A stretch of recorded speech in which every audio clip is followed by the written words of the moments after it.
All right.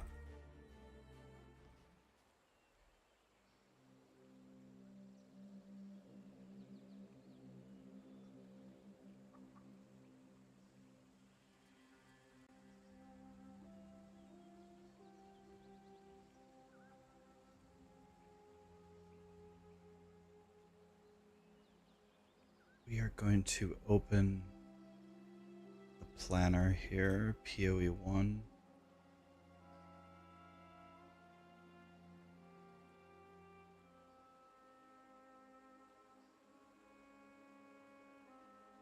All right. Open the chat here. What's up, guys? How are we?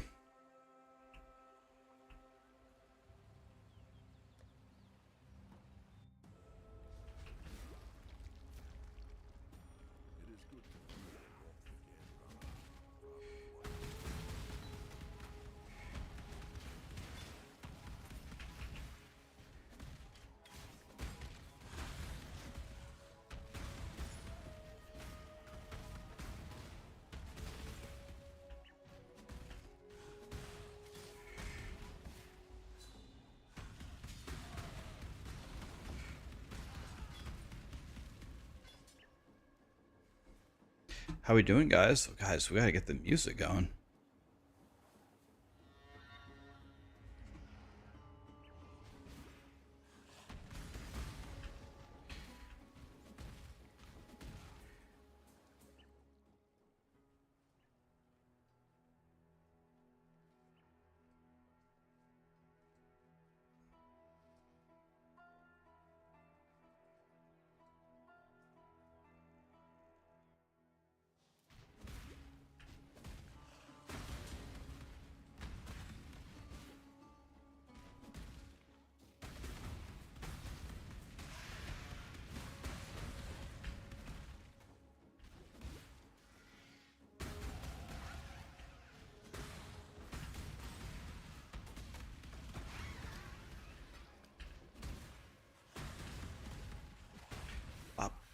What's up, everybody? How are we?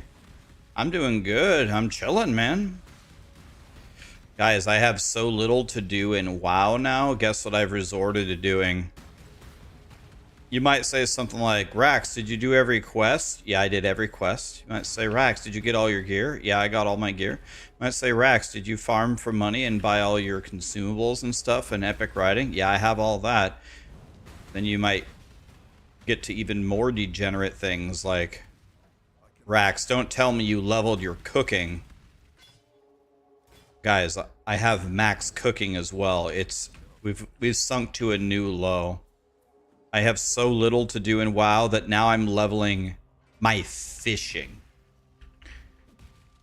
I'm leveling fishing. That's how desperate we are.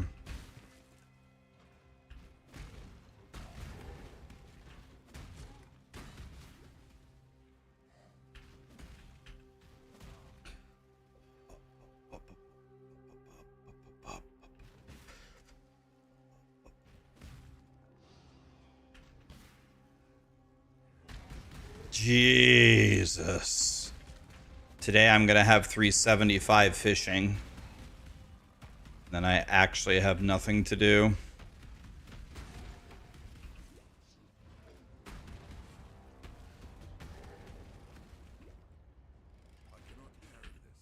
Am I going to try midnight? I actually believe, I'm going to have to double check this, but I believe I have been I've been sponsored to play midnight. Blizzard reached out to me and said, Rax, you want to play midnight? I was like, well, I mean, yeah. I was already thinking about playing. If you're going to pay me to play, fuck yeah, I'm playing. But I asked them, I sent them a message this morning. I said, you want me to start at level 1 or do you want to give me like a boost to a character? So, you know, I'm actually starting at some kind of reasonable level.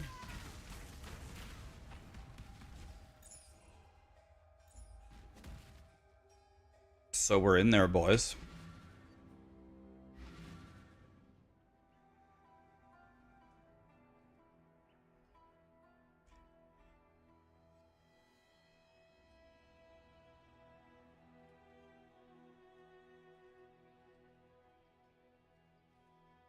I don't know if they're going to do... They didn't mention Diablo 3 at all. So since they didn't mention anything for D3, I don't know if D3 is getting anything.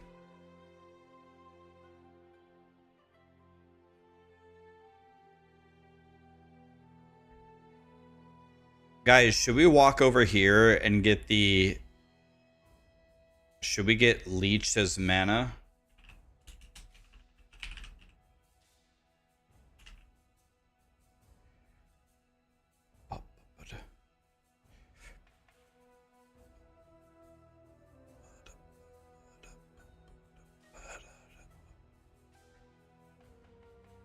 I'm thinking about walking over here and getting life leech and mana leech, so these people can't be killed.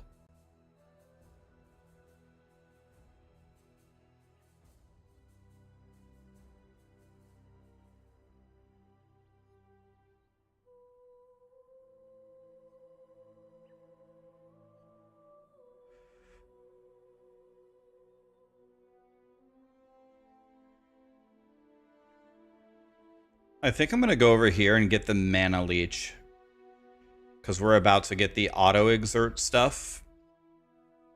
When we have the mana leech, then it's going to be very comfy for all the gym bobs out there.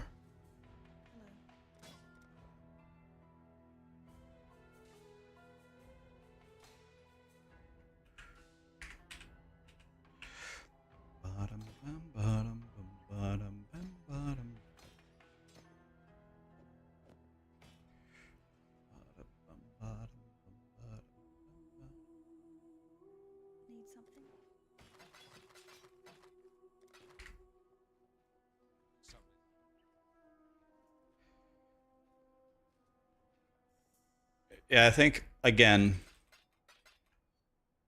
every decision that I make is to increase the quality of life.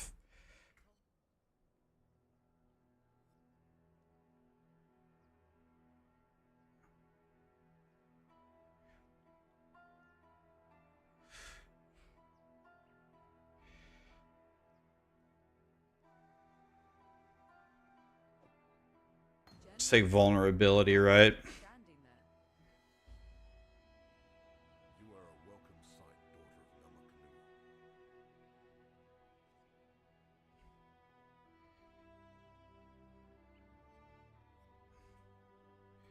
Oops, I opened it and then I closed it. That's how smart I am. Oopsie.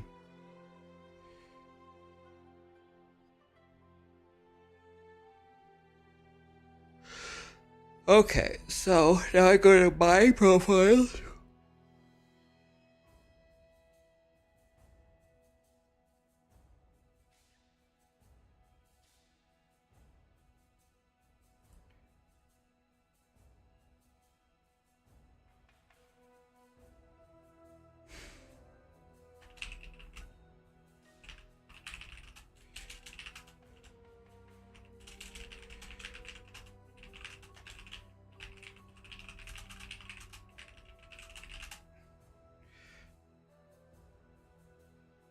Maramoa.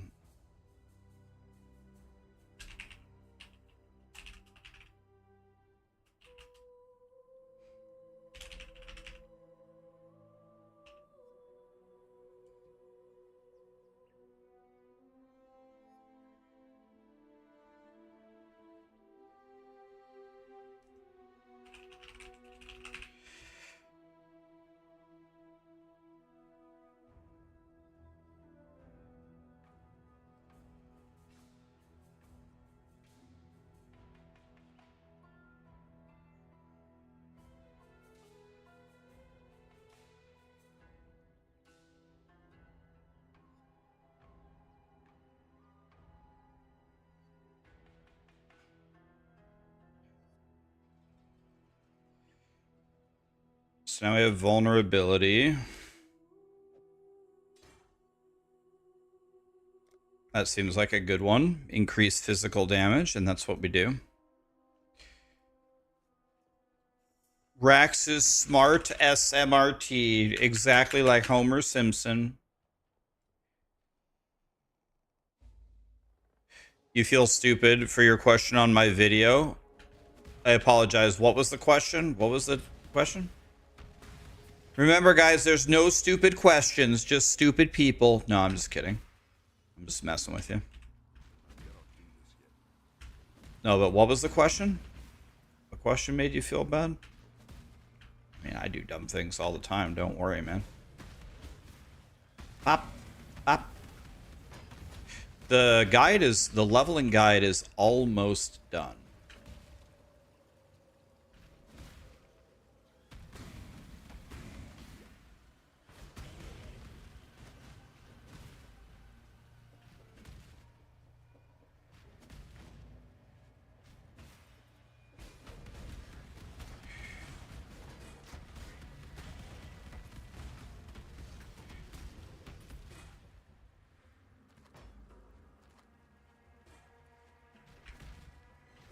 Is there a new league? Yes, on March 6th.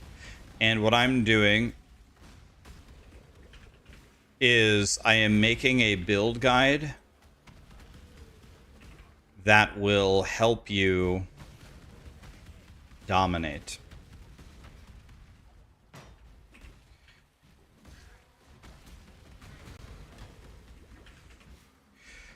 I want to make a build guide that's going to be extremely comfortable for you. I want you to have no issues. I want you to have a lot of resistances. I want you to move really fast. I want you to do a ton of damage. I want you to never run out of mana.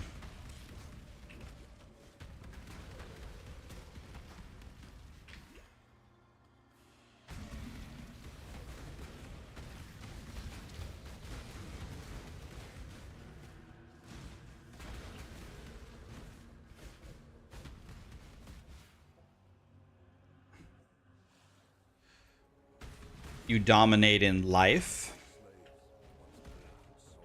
That's great to hear. You want to know what I think is the #1 way to dominate in life? If I could pick one thing, and if you're doing this well, you're dominating in real life, is if you have your health. If you're a healthy person, just that alone, you're dominating. You don't have to have a lot of money. You don't have to have a lot of friends. You don't have to own your own house, nothing like that. You don't have to have a car. If you are a healthy person, that alone, I would say you're dominating. I don't have to do this, by the way.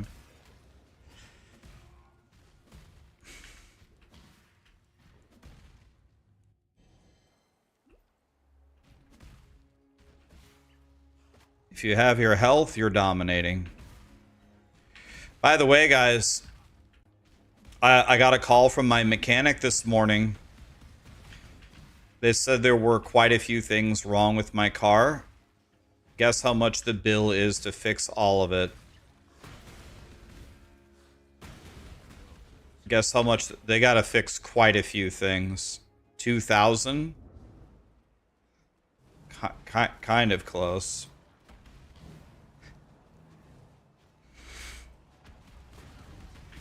$2,800. But he said it's kind of interesting the way that they do their mechanical analysis now is a lot more modern. The way that they do it now is instead of you just like showing up at the mechanic and they're just like randomly telling you what's wrong, they actually take videos of everything. So everything that's wrong with your car has an actual video showing you, hey, you see this brake pad? This is what this brake pad, this is your brake pad. This is what a normal brake pad looks like. You can see yours is pretty much destroyed and you need a brand new one. It's no way around it. Or they'll show you, see this transmission fluid? Well, this is what transmission fluid should look like, and here's what yours looks like. And then when we test it with this little machine, your transmission fluid should have been changed tens of thousands of miles ago. So you need a complete flush and new fluid. Like they have I guess there's no such thing really anymore as, oh, the mechanic just told me that this is broken just to try to sell me on something. They actually give you a video of each thing and show you. They even give you a video of the things that they checked that were fine. They say, oh, look here at the front brake pads. The front brake pads are actually fine. They're a little worn, but they're nowhere near as bad as the back brake pads, so you don't need to replace them right now. Da da da da da. So I've actually never seen that before, but that was kind of interesting to see how they gave you a video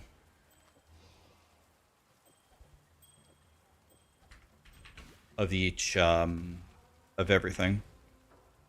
Get a second opinion. This is my second opinion. I went to a different mechanic than the one that I had been going to because my car keeps dying. So I finally went to the highest rated mechanic in my town. And this mechanic says that the other mechanic didn't provide the videos. This mechanic did provide the videos. And they were far less than impressed. And they were saying that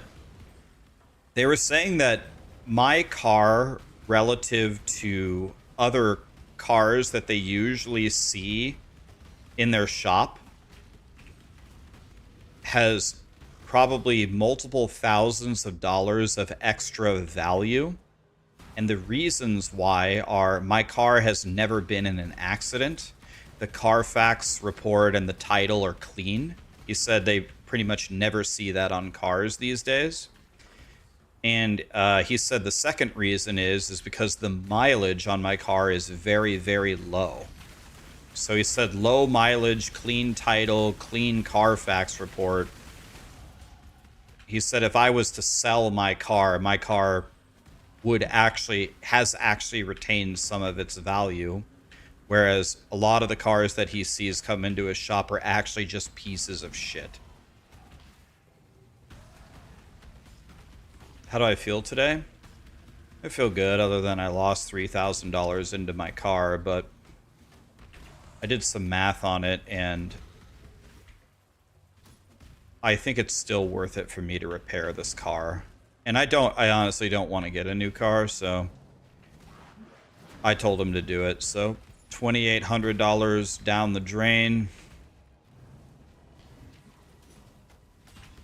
$2,800 down the drain, but he told me that my batteries keep dying. Another thing he told me is, he said, do you realize that there's two different kinds of batteries that you can put in a car? And he said, do you know that your car has the wrong one?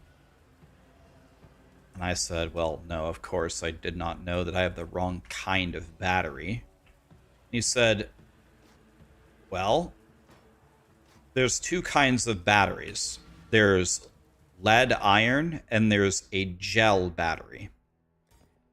And he said that almost exclusively every car made within the last 15 years takes a gel battery,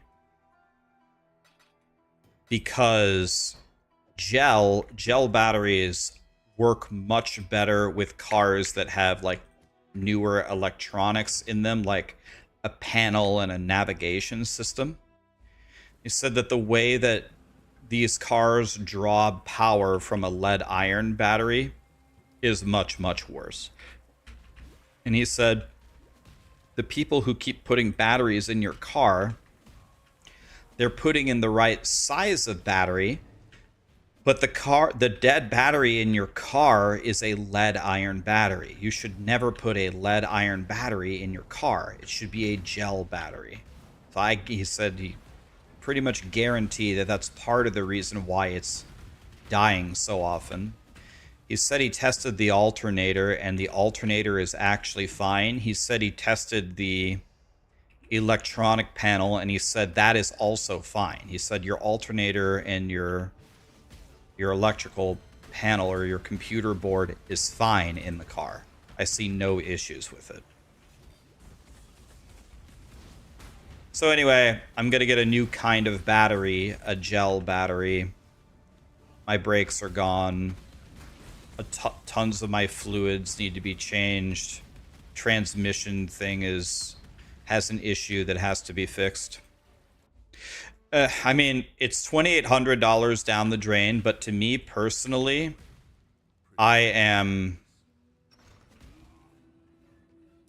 I'm happy to be getting my car back, honestly. I don't want to buy a new car. I want to drive this car for another 5 years if I can. I don't really like buying myself things. I don't know why I don't know why. I don't like that. What's up, Andrew? Did you get a new hoodie? Oh, you got the best. You got the second best one, but you got the best one that's reasonable to achieve. You got the 5-year one thick. That's sick, man. Are you still playing your Huntard? Andrew, how you doing, buddy?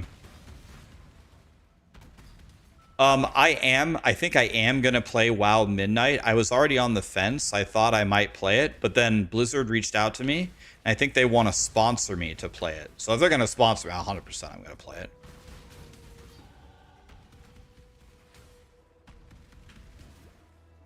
You want the unreasonable one? There is one more hoodie that no one has. If you sub to me for 10 straight years, then you get the blue hoodie. So you have to do what you just did again.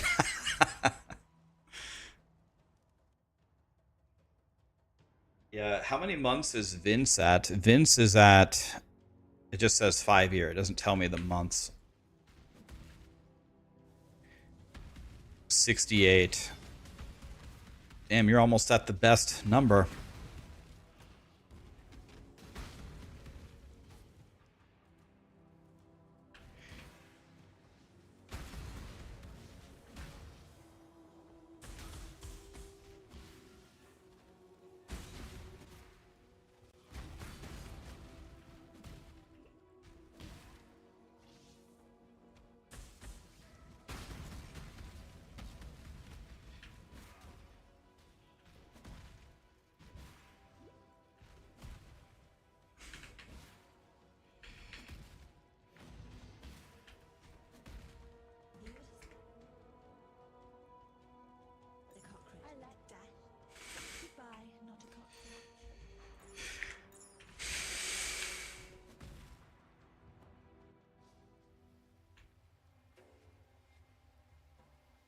Did PoE have a visual update? Not like in one fell swoop, but they keep updating the graphics, I think, patch by patch, so...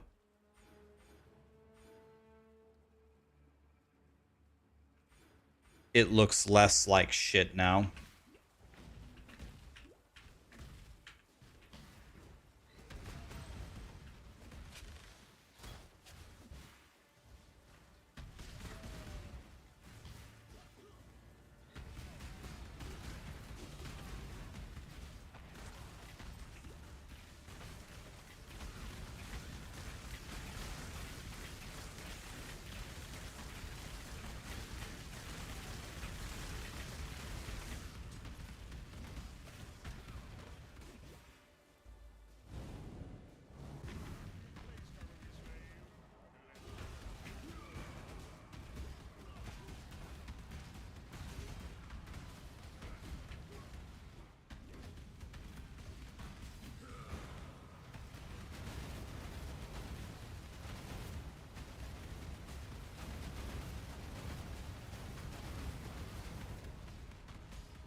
I definitely need a new axe.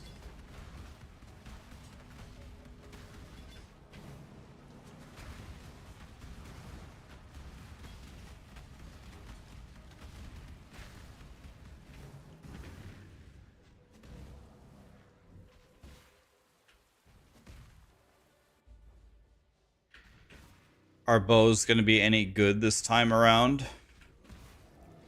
I think people are theorizing that the best thing is going to be bows again for the 500th league in a row.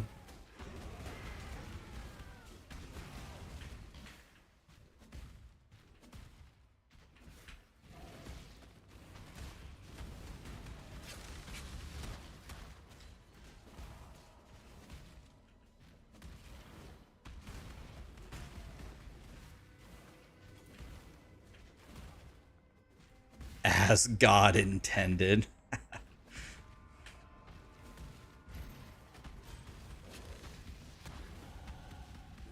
Wish you good practice run. Hope none of us goes as crazy as the POE subreddit that's starving for teasers.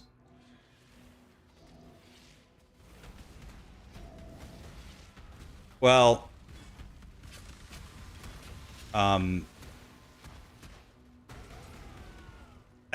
yeah, on one hand, though, I'm glad that there's still people passionate about the game, right? The moment that a franchise loses all of its passionate fans, it's all over, right? So I would prefer there to be fanatical people salivating for updates than the opposite.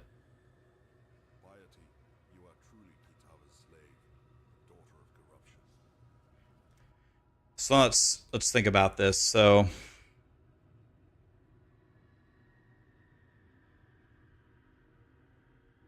think all of this is fine.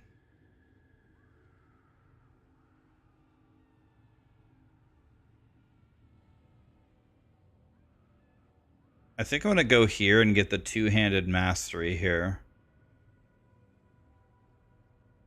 Trying to understand if this thing will help me.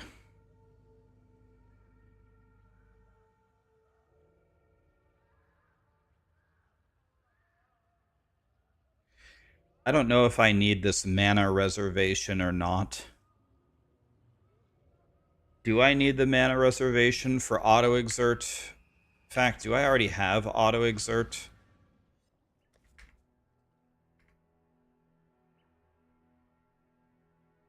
I don't want any of that. How you doing?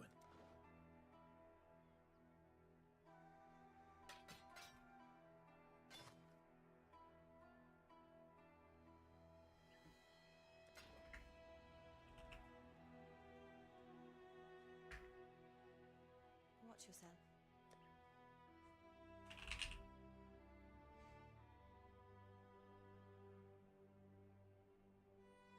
Does anybody know, do you have to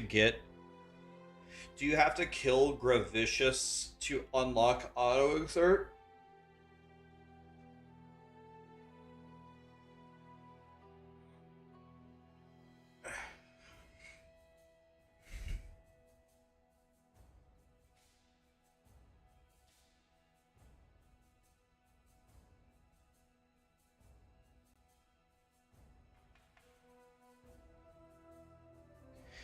Yeah, it says requires level 27.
You could buy it at the same time as you get the sewer key. Okay.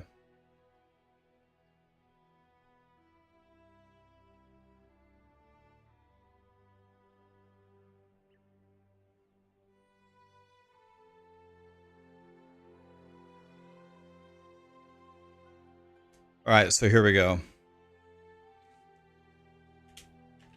Before you fight piety, it's time to reach the final form of our leveling build.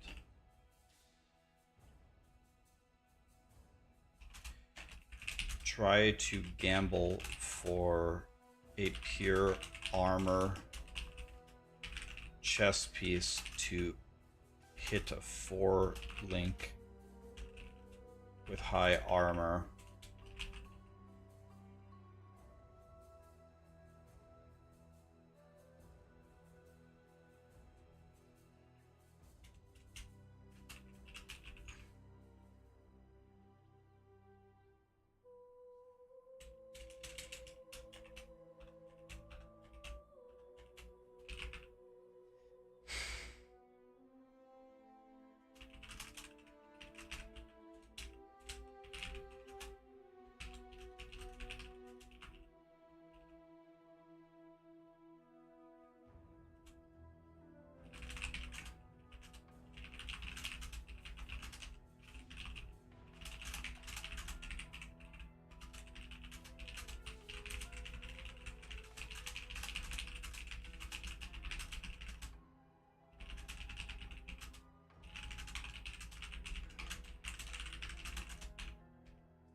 So we want to buy auto exertion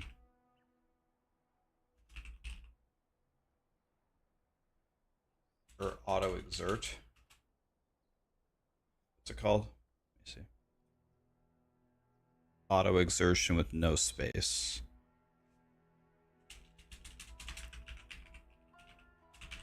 What's the other war cry that we should be auto exerting? So we're going to take auto exert. We're going to auto exert intimidating cry. Do we do like seismic cry? Certainly not battle mages.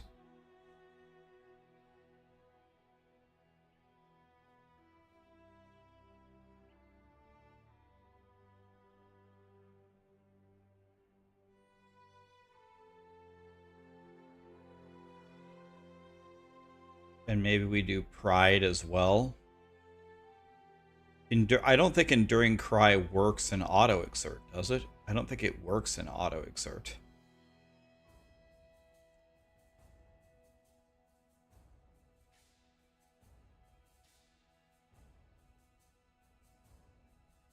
Einstein said you don't need. Well, battle mage's cry requires us to have a spell linked to it, doesn't it? So we'd battle mage cry vulnerability or what? But wouldn't that require us to have a 4 link?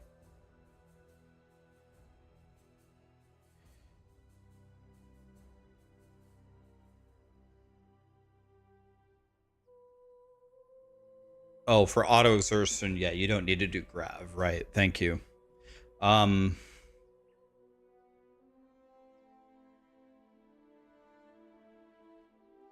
Yeah, I'm not sure we auto exert. I'm not sure we're gonna have the links to even make that work.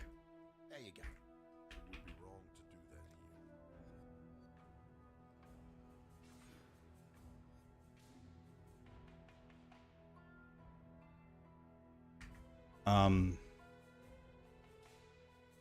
here. TV, how you doing, buddy? I thought we go seismic cry. Gotta find out where seismic cry even is.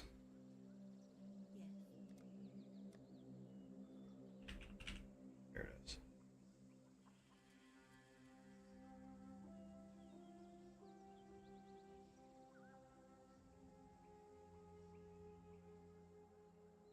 I haven't seen the Holy Hammer teaser.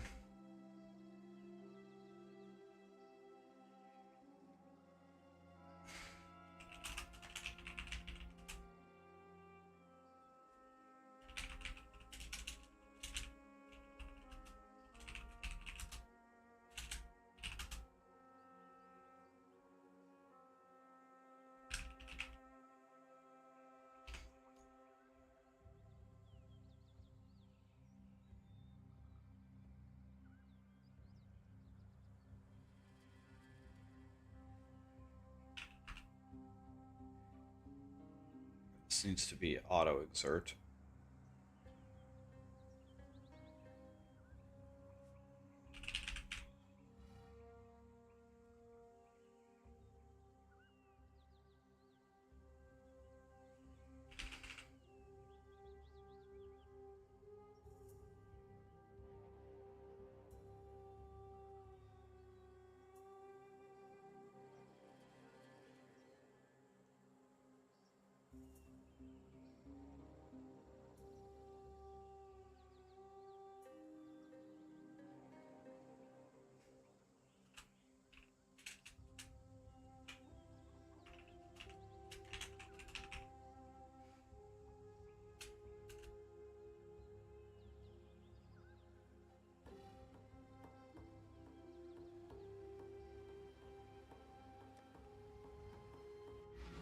It would be wrong to do that here. Yeah, it's Clarissa. So I would need to get my links sorted out with gambling. But I don't have my thing is messed up is the problem. And it's costing me the full value. It's costing me endgame numbers to buy things. Why are you still standing there? That works.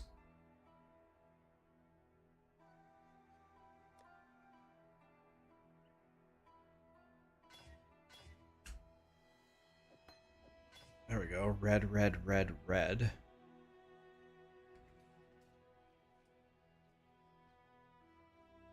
I am making a slam build, and if they gut it, then I'm screwed. I am making a slam build, and if they gut it, I'm screwed. It's just simple as that.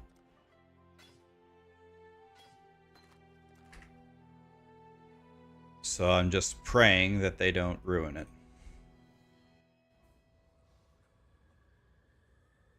You mean ruin slams again, or? I've never made a build in PoE 1 before. This is the first build I've ever made. The problem is I'm actually at a massive handicap right now because it won't let me gamble properly. It's charging me endgame prices.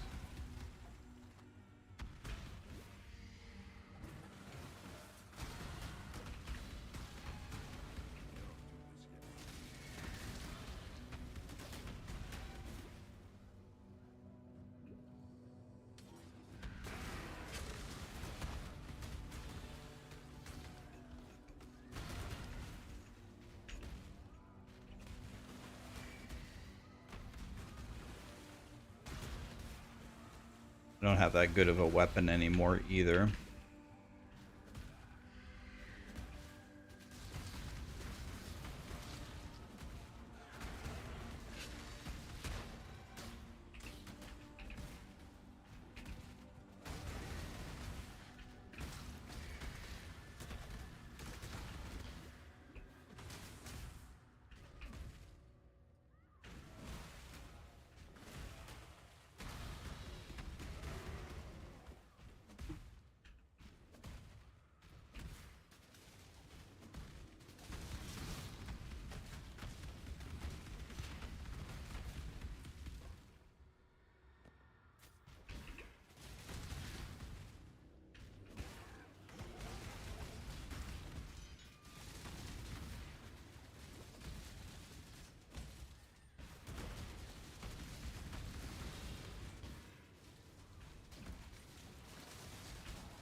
Those wool shoes could be insane.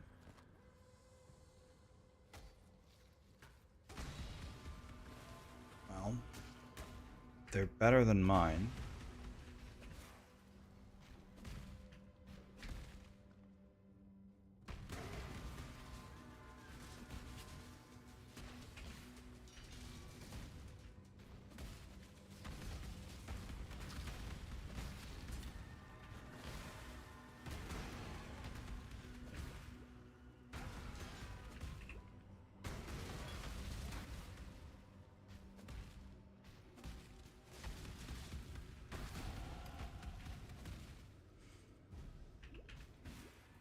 You've done your ancestors proud.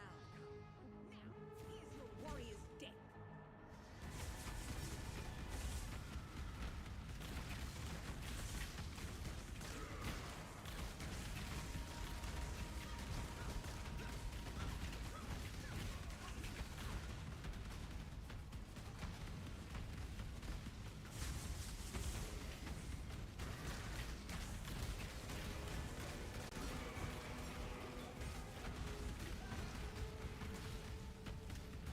A very good weapon here, but it's good enough. None of that has good sockets, which is what I need the most. I need good sockets What is it? so I can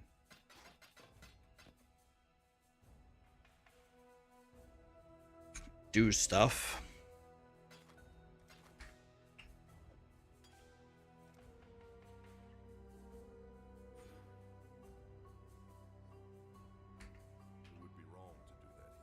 I can't gamble because the thing is charging me endgame prices for my gambling. If it was a new league, I could absolutely gamble, yes. But I can't gamble here, unfortunately. Because I got screwed over. My hype for the new league? Oh yeah, I love POE1. Oh yeah, nobody ever has to convince me to play POE1.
Okay, I don't need to do the lab here. I'm tempted to go try the lab with my really, really bad gear and just see if I can do it. Like, what I was going to do is I was going to go craft on all my gear and fix all my sockets and make everything nice and perfect. Oh, I got bad news. Oh, they're going to make me do all of the labs anyway. Oh, God. I thought those would carry over, but they didn't. Uh-oh. Do I know the vendor recipe for the fizz % weapon? Do you mean the rustic sash with the whetstone, magic or rare with a white weapon? Yeah, I know. Yeah, I know it. I haven't found a single whetstone in the entire playthrough. I don't have one blacksmith's whetstone.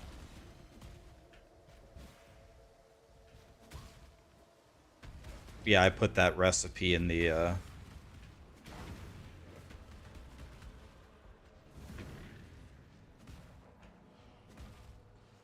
in my guide.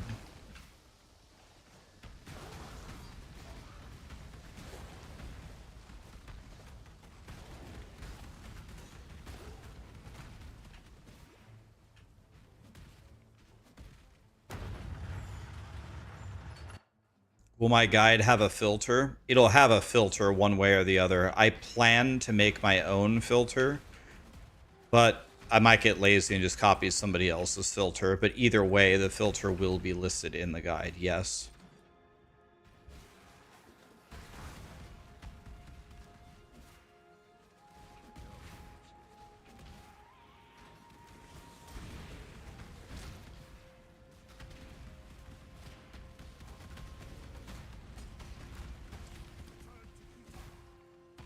How's the guide coming along? Good. It's pretty much done, actually. A leveling guide is essentially done at the end of Act 3. At the end of Act 3, you have pretty much everything. So there's almost nothing to write for the last seven acts. I will write some words, a couple of hints here or there. But if you can get to Act 3... following the guide and having the setup as we have it correct at the end of Act 3, it's over.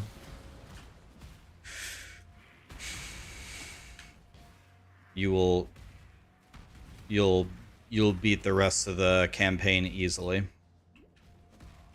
So, since we're pretty much writing the end of Act 3 right now, the guide is effectively over. The leveling guide, anyway.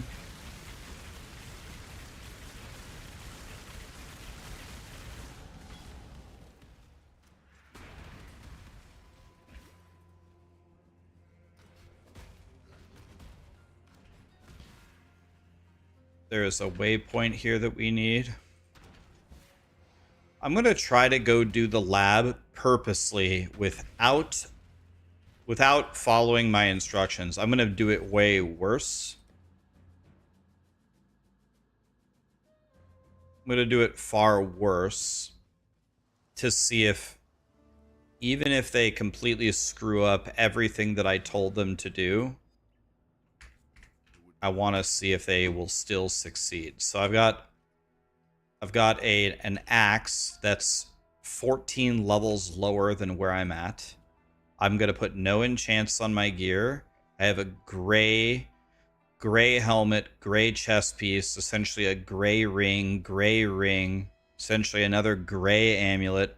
My belt is really good. Essentially, I'm literally just wearing all grays, a bad weapon with no auto exert setup. So this couldn't possibly be more dog shit. And I'm gonna go try the lab as is and see if it's still just super easy for me. So we're purposely throwing here. So if you listen to absolutely nothing that I tell you to do, and you haven't upgraded your gear in 12 levels or something, I'm making the claim that it's still going to be free. So even if you don't listen to anything that I said, I still am making the claim it's going to be free. And if you listen to what I said, you might kill the boss in 1 or 2 hits and he just dies. But who knows? Maybe I'm wrong. Maybe I'm going to go in here and he's going to kick my ass. I have no idea. About to find out.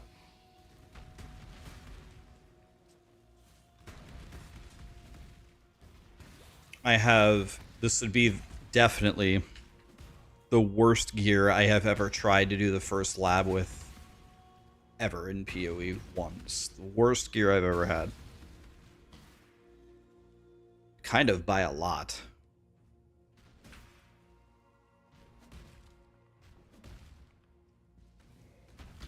So it's going to be interesting. I don't even have a single capped... Never mind, I have capped fire res. See, my gear is so bad, and I still somehow capped my resistances. I think a lot of it's because of my tree and my bandit choices. Gives me 35 all res just naturally.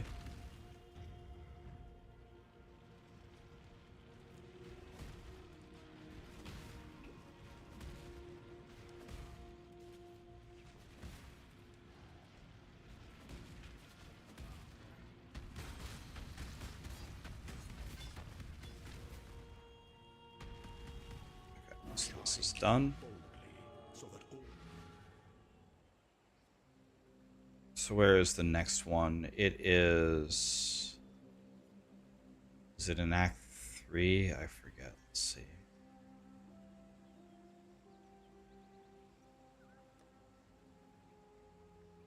It's not in the sewers. Is there one in the crematorium?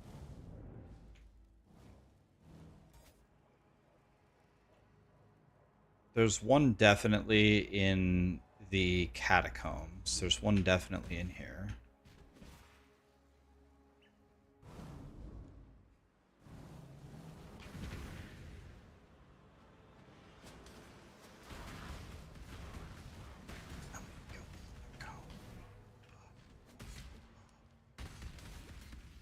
Do I recommend starting now with my guide or wait till I finish when you go for next league? You want to know what I would recommend, honestly? You want to know what I would recommend the strongest? Practice Act 1 right now. The best way to learn to get pretty good at PoE 1 is to learn to get through Act 1. And in fact, if you want to follow along with me, I could restart right now and we could do an Act 1 run kind of together. I can just narrate to you what I want you to do here. Like, if you've never played PoE 1, if you put a little bit of effort, like, if you did an Act 1 playthrough twice before the league starts, just to get familiar with it, I can't explain to you how much easier it's going to be for you when the league launches. You did 2 full Act 1 playthroughs the first time, you're going to be so garbage and you're going to do really bad and be really slow. And the second time you do it, you're going to kind of get it a little bit more. You're going to, okay, you probably cut your time in half. You'd be like, okay, I'm kind of understanding here what we're doing now. And then by the time you do it a third time when the thing actually launches, you're gonna be like, okay, I've done this before. I just did this twice. Now I understand. And if you can get through Act 1 comfortably, it's over. It's already over. You're gonna murder.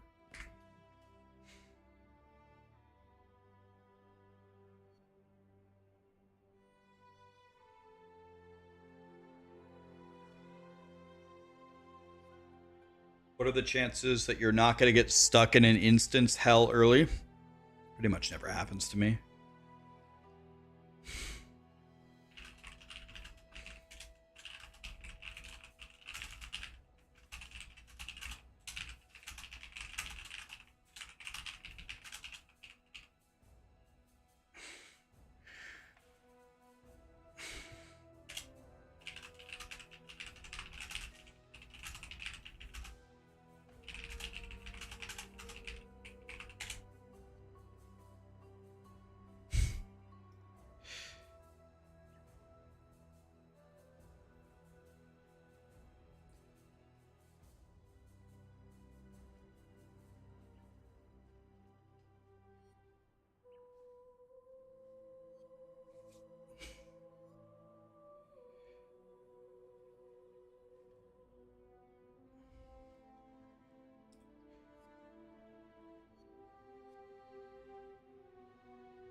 Sorry, guys, had to answer a couple questions someone had for me there.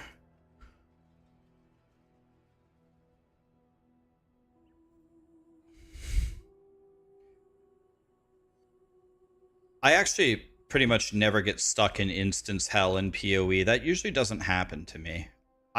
Usually, this happens to me in every game. Everyone else gets locked out, but I don't. Like, there was one league where DM, Pox, Gazzy, everybody was locked out, and I was just playing happy as a clam. I don't know. I'm usually not the one that gets locked out. I must have like a really good connection or something, because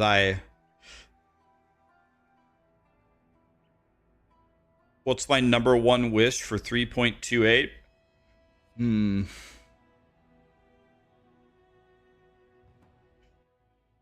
My number one wish for 3.28 is... it's the same thing I ask for in every ARPG. What I want them to do is I want them to expand the endgame in a fun and meaningful way. I always ask for the same thing in every ARPG, in nearly every patch. I would like a couple of quality of life features that, like, grinding gear games can implement whatever solution they want, right? Let me tell you my problem. Here's the problem.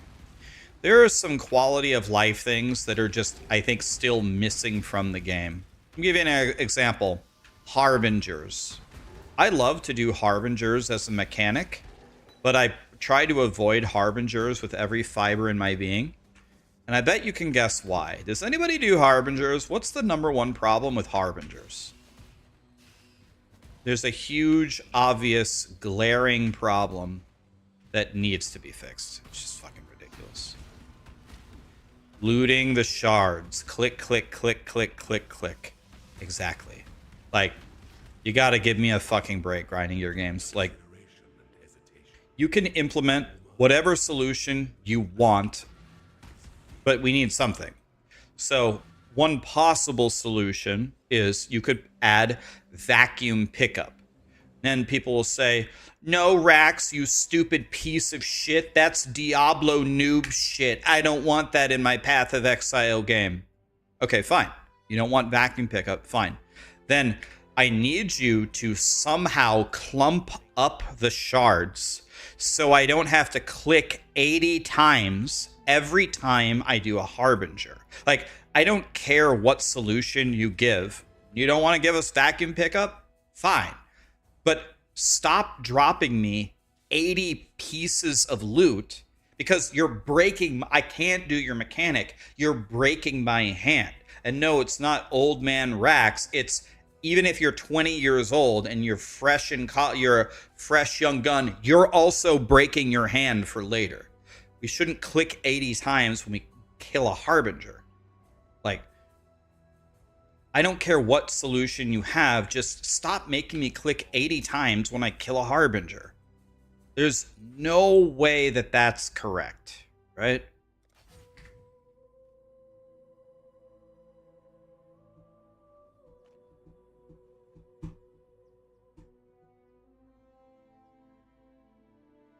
Just stop picking up the Chaos and Alk shards.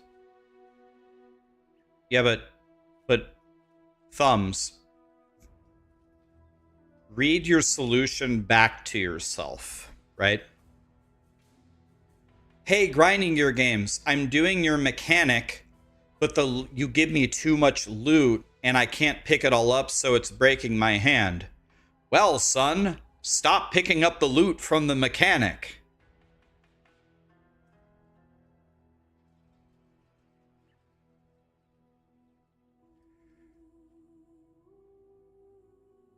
It's also a shit level of loot for the effort. But once again, my friend, I would argue that that point has nothing to do with it. Again, if I come up to grinding your games, I say, grinding your games, I'm doing Harbingers, but there's too much loot to pick up and it's hurting my hand. And grinding your games looks at me and goes, well, Timmy, Harbinger sucks anyway. Why would you even be doing Harbinger?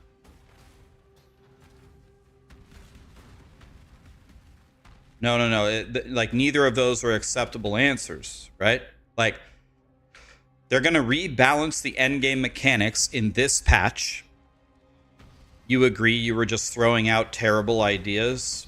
Okay, well, I thought you were believing these ideas. Like, it's not an acceptable answer to tell me hey, Timmy, you should not be doing Harbinger because it's a shit amount of loot for your time. And you can't say, hey, Timmy, you don't like the loot. You don't like all the loot that we're giving you from the mechanic. Well, just don't pick up half of it. Like, it doesn't need to be a mobile game. It doesn't need to be automatic. None of that. It can still be Path of Exile, where feel the weight, pick up the loot, but this is definitely obnoxious. It's definitely not feasible, right? Like, you drop way too much loot scattered everywhere every time we kill a Harbinger. You're actually breaking my hand. So balance the mechanic with other mechanics. Grinding your games probably do good on that on their own. And whatever solution you want, you pick the solution. Please give me a reasonable amount of things to pick up. That's all I'm asking. Make it reasonable. This is definitely not reasonable. Any player or any developer, I think, would easily agree. You know what I mean? This is just one example. This is just the example of Harbinger, right? But that's just one example where, we can look at all of the other mechanics and come up with some various quality of life things where, sir, clearly X, Y, and Z, this doesn't make any sense at all. I'll give you another example. One thing that I thought was absolutely crazy was when I was doing T17 strong boxes, trying to get like giga currency with my containment scarabs.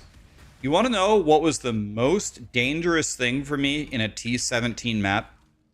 You want to know what was the thing that I feared the most? The thing that killed me probably the most times? Exactly. Pal Rust, exactly. The Ice Nova from the strong box. Like, that Ice Nova certainly does not do a correct amount of damage. It was more dangerous than the T17 boss itself. Like, the Ice Nova from those T17 strong boxes, I don't know if they've adjusted it, does an insane amount of damage. Just bam, one shots you. Gone. Just another point of feedback of grinding your games. Can you please look at the Ice Nova from the strong box? Like, do we have that correct? Do we have a 0 in the wrong spot for that Ice Nova? Because that's the thing I fear the most.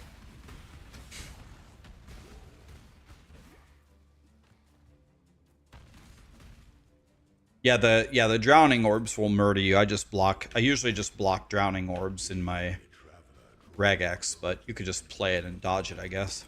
The Emperor beckons, and the world attends.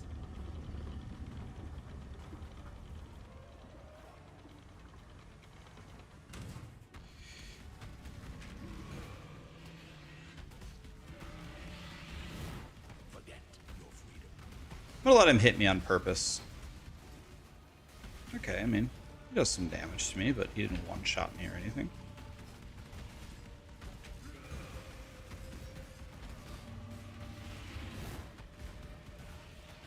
Okay, I'm definitely not killing him fast because I have super bad gear, but he didn't 100-0 me or anything, and I killed him, decently.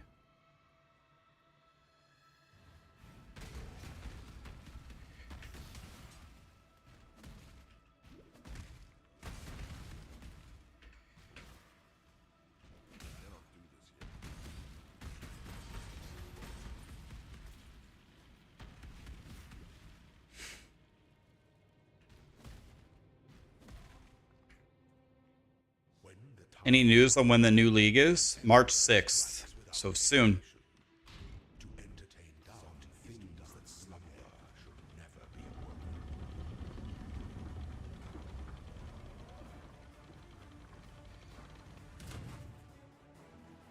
Yes, I heard about that video. Like, yeah, in general, ground loot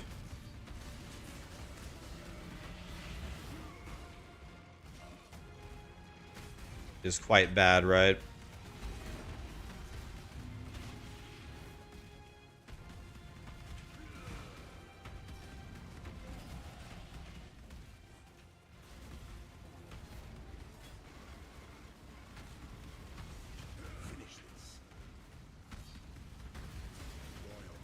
Okay, I destroyed all of his friends.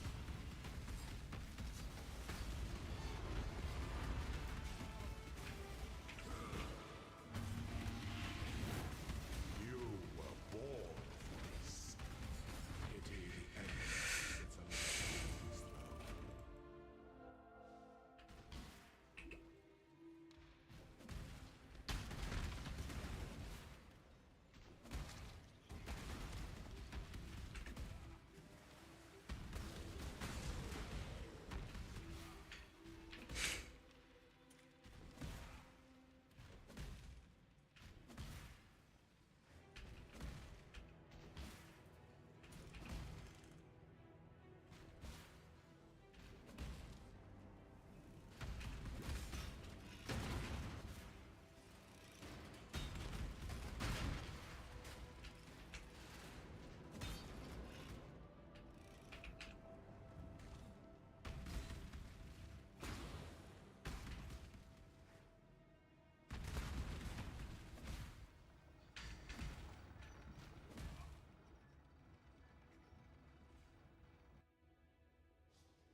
You're gonna blast midnight until the expansion comes out. Yeah, I think I actually have a sponsorship to play WoW Midnight. So I think I will be playing it as well. I haven't played retail WoW since Wrath of the Lich King. When was that? 20 years ago? I haven't played retail WoW in 20 years. So it's going to be actually crazy for me.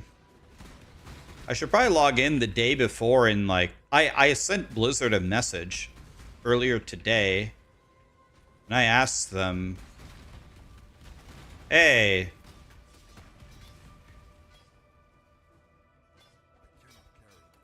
do you guys want me to start retail at level 1? Or want to give me some kind of boost or something? So I start, I don't know, like, I don't know, somewhere? Navigate your empire through trouble.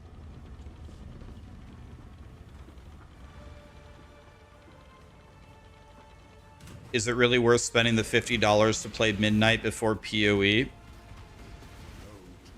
My absolute honest answer is I have no idea.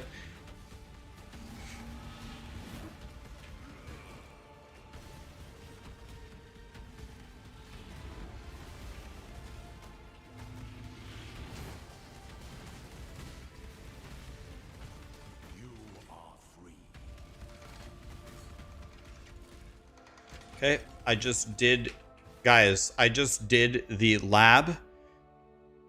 This is a required level 18 weapon. I'm level 33. I have a white helmet. I have a white chest piece from Act 1.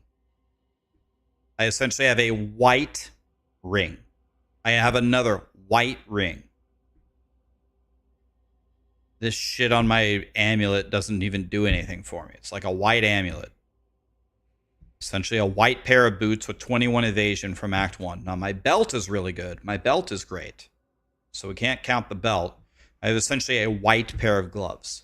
Every single piece of gear that I have is complete and utter horseshit, except for my belt.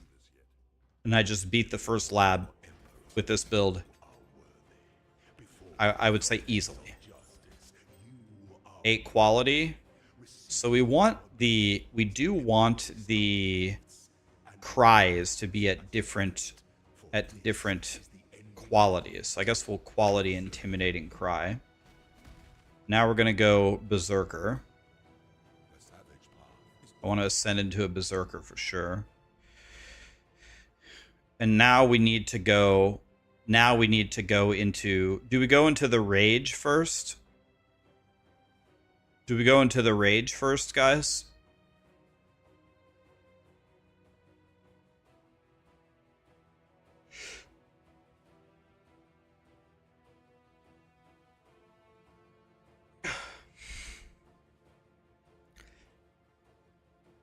Oh yeah, we'll make an endgame guide too, of course. Yes, absolutely.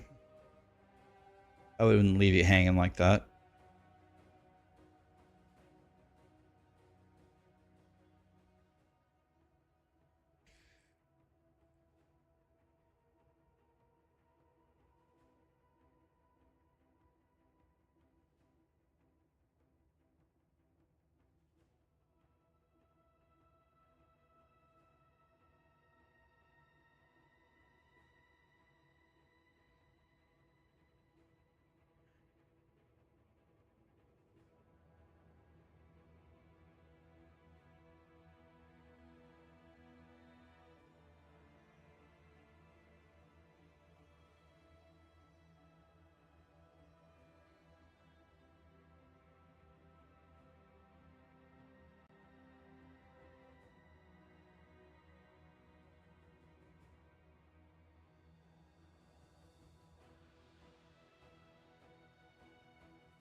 You go with the extra exerts first, but the rage is also good. Well, let's understand our options here. So we're going to be exerting, I assume, we're going to be exerting Intimidating Cry and Seismic Cry right away.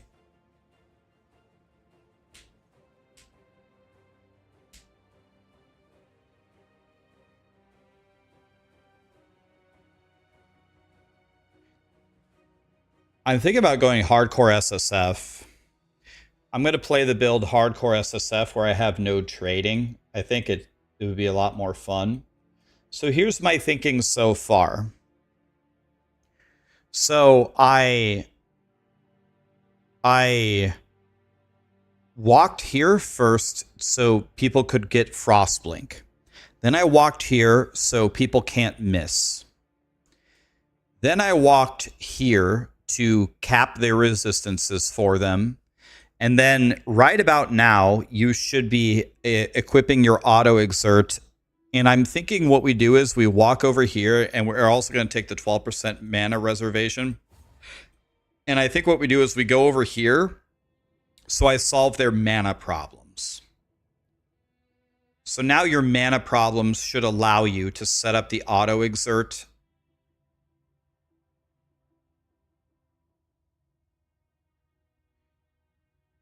Berserker is bait. What do you mean Berserker is bait? Berserker just won the last gauntlet.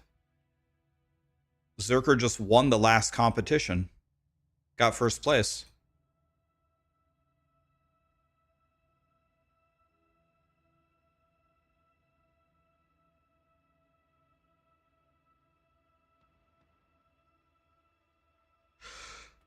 So we pick up the Frostblink. We can't miss. I solve their resistances. I solve their mana problem, and I solve their life leech, and I give them some sustain here. So now we have a decision to make.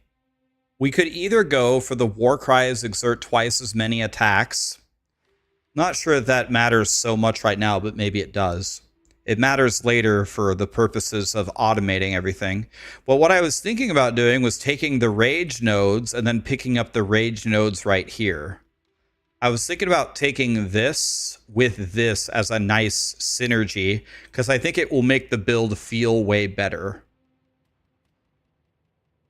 I think you're going to be super speedy boy now. Can I handle degen at the level at this level? I mean, we do have 1.2% physical damage leached as life right here. But we don't get the loss of life until the second points anyway, right? This doesn't have any loss of life. The loss of life is later.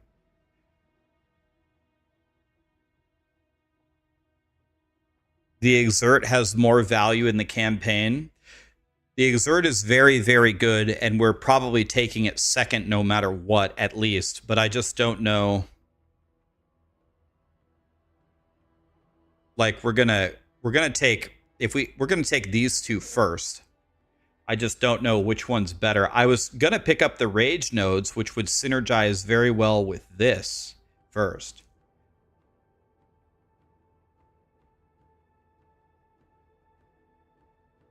I mean, this is going to give us giga attack speed. And then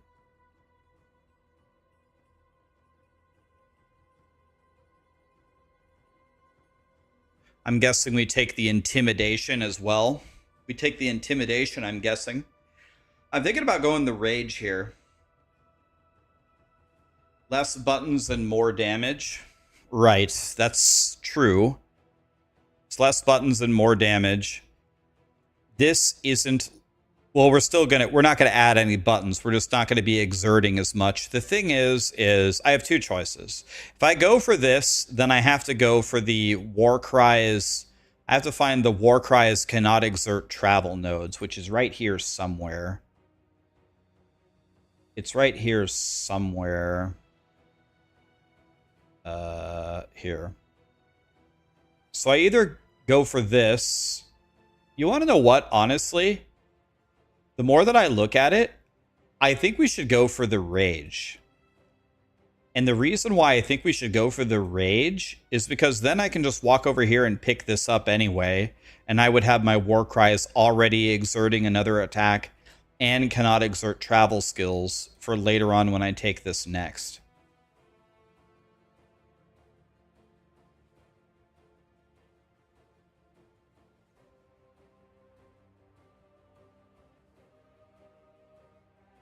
So I think I go the rage here with the rage nodes. Then I'm going to walk over here and get the war cry mastery.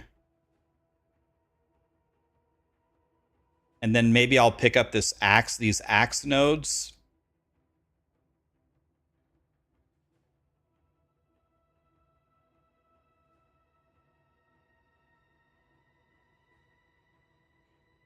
Okay, so I think I'm going to try that. I'm going to go with the rage, and then I'm going to go for the rage nodes with intimidate. Then I'm going to set up my war cries correctly. And then I think I'm going to pick up some damage on the axes, and then I might pick up some life. I haven't decided what I'm going to do next. I might walk over here and get the endurance charges. Maybe. Problem with these endurance charges is unless you manually press enduring cry, you're not going to have the charges for the boss. I think our rage uptime is going to be insane because doesn't leap slam also counts as a melee hit, does it not? So our rage uptime should be insane. Oh yeah, the fortify wheel, right. This is it, right? Yeah. Yeah. Melee hits fortify, right? Somewhere right here. Yeah, melee hits fortify. Yeah, that's a good idea. That's probably better than the endurance charges.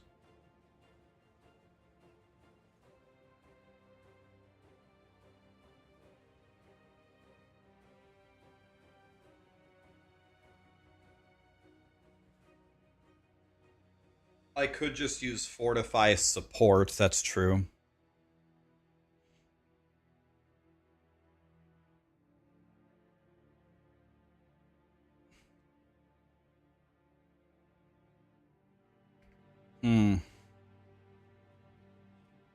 When do I pick up the fortify gem?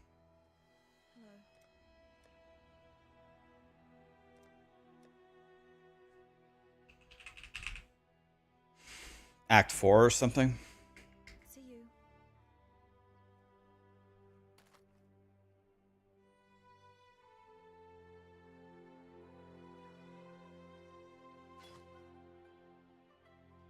So this is a billion times better than mine, and it's armor evasion. So if I chrome this, I could probably get red, green or something to move my link. Okay, exactly like that. Red, red, green. Swap this out. Okay, so what will we do here? We're gonna go. We're gonna go auto exert. Should I drop blood and sand at this point? Let's see here. All right, let's see what I have room for. What it really is going to come down to is what do I have room for?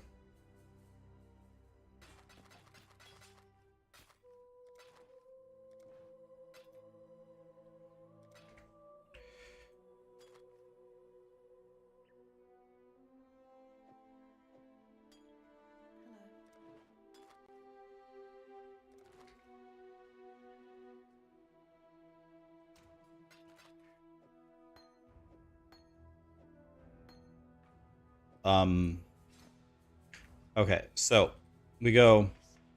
So I have two choices. Here's what I could do. I could go auto exert, intimidating cry.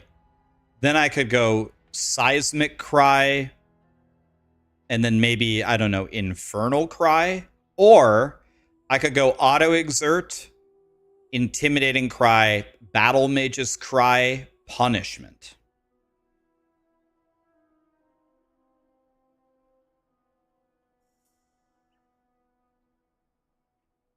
Anybody have an opinion on which one is better? I guess if you go battle mage's cry with punishment, punishment would take, or wait, not punishment, vulnerability is what I meant to say.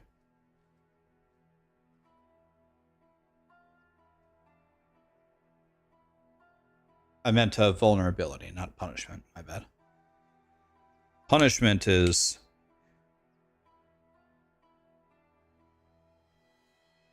Rax, I find it strange. You give a warm, calm vibe. It's like coming home from school and work events. You're tired and you're feeling good. You're starting up a new game or hobby. It's weirdly comforting. Oh, thanks for saying that, man. Yeah, I guess what I would say to that is I'm old. I'm gonna be 40 years old in August. Like, it's all Price is Right reruns and oatmeal and bingo and shuffleboard for me for the rest of their life. Like, for Christmas, I asked for a pill calendar. We're not young whippersnappers anymore, so now we're just kind of sitting by the campfire, studying ARPGs, making builds. We're just chilling, man.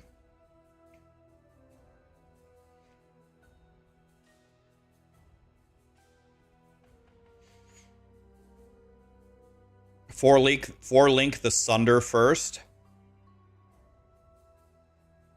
It's the better option. I just don't have anything to auto exert though. I have, like, this run is so screwed for me because I cannot gamble. If I could gamble, then I would solve all my problems instantly. But it's costing me endgame prices for these because it doesn't understand that I'm on a fresh character. I guess I could try this armor helmet. There is nothing else. There we go. That kind of solved my problems, but I don't have any more chromes. I could vendor these boots and try to YOLO a chrome. I will get a single chrome. Let's try it. Be careful. Hey, that's excellent. All right, that works. We did it, boys. That'll work. So Sunder, melee fizz, faster attacks.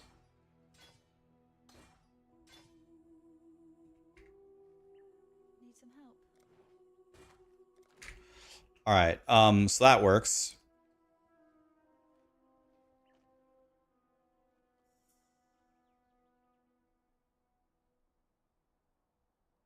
So you're saying we go auto exert.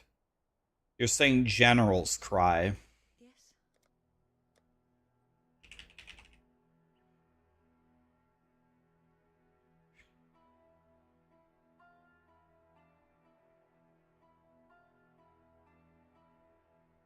Is general's cry, does this work on bosses though?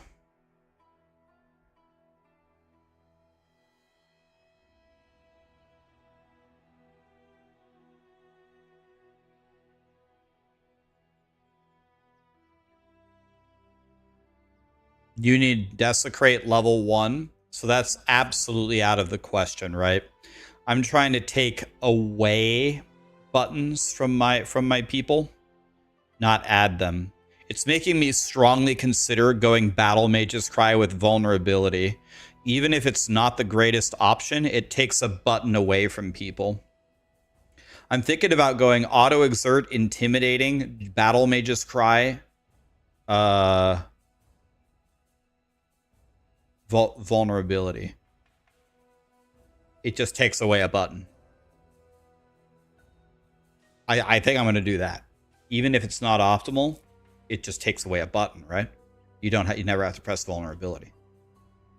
You actually do nothing. You just jump and swing. That's it. I think I'm going to try it. This is my style in every game. Like, people played Plant Daddy. They loved Plant Daddy because you just don't do anything. You just murder and you just don't do anything. My goal is to make you do absolutely nothing. So let's see. I got to figure something out here, actually. So if I go vulnerability here, Herald of Purity, if I go leap slam here, then I can go rage support with faster attacks.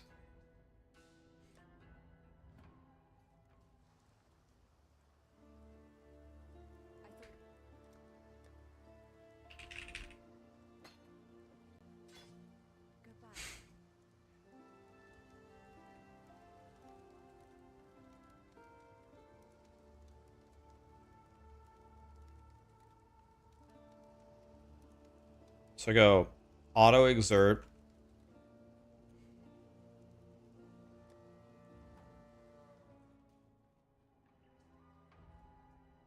What you said. I'm on my knees.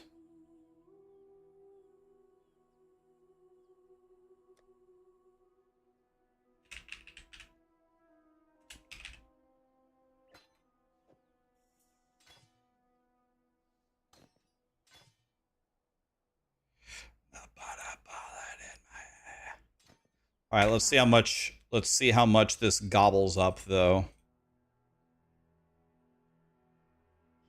Let's see how much mana this gobbles up. All right, let's try this. I'm making the claim.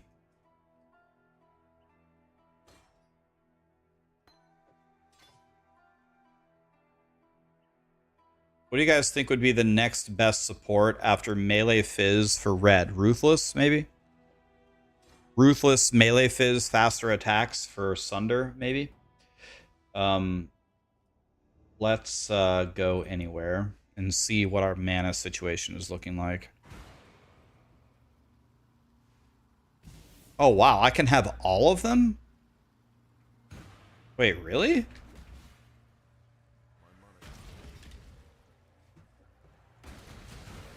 I can have all of them? Pulverize is Act 4, I'm pretty sure.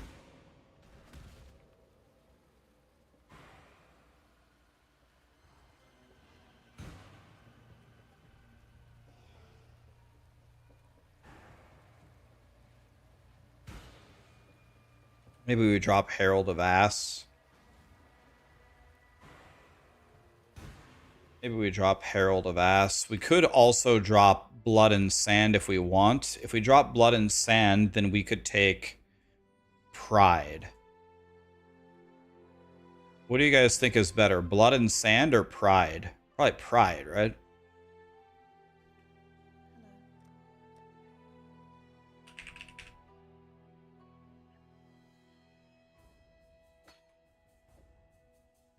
So if I drop Herald of Ass and Blood and Sand and go Pride.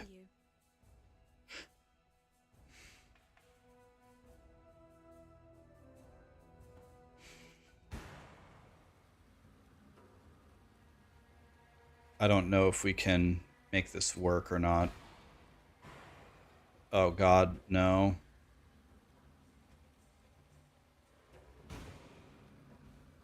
I would have to drop.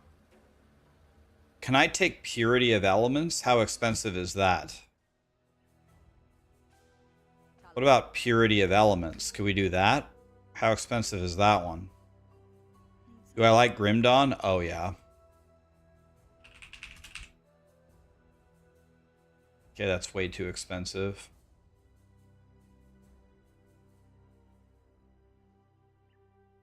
Watch yourself.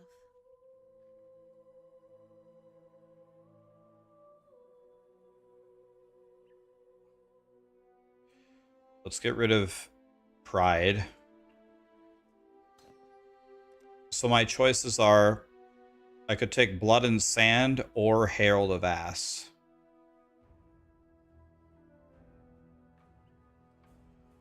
Maybe I just keep Blood and Sand. If I take Blood and Sand here, and I drop this, this could be a good setup. What about Haste, or what about Haste? What if I did Haste instead? See you. Haste is 50? Jesus Christ. Yes? God, Grinding Gear Games is dicking us from every angle.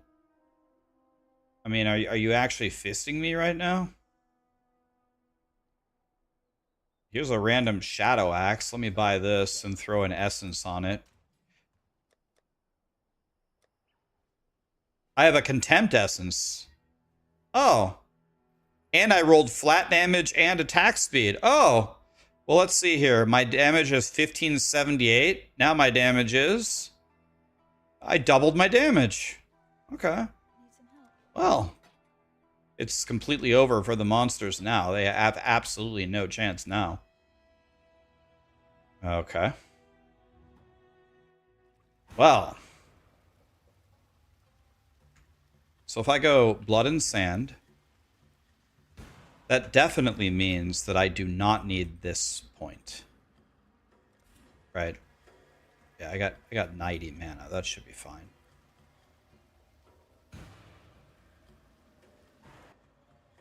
And I have my mana leech. So now I can go for the rage nodes. This should be very, very comfortable. They should have absolutely no prayer against me anymore. Need some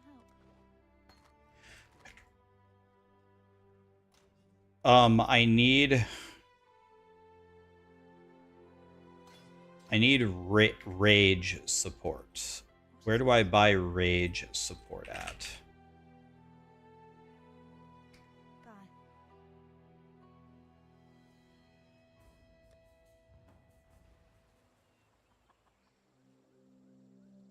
The spirit Here.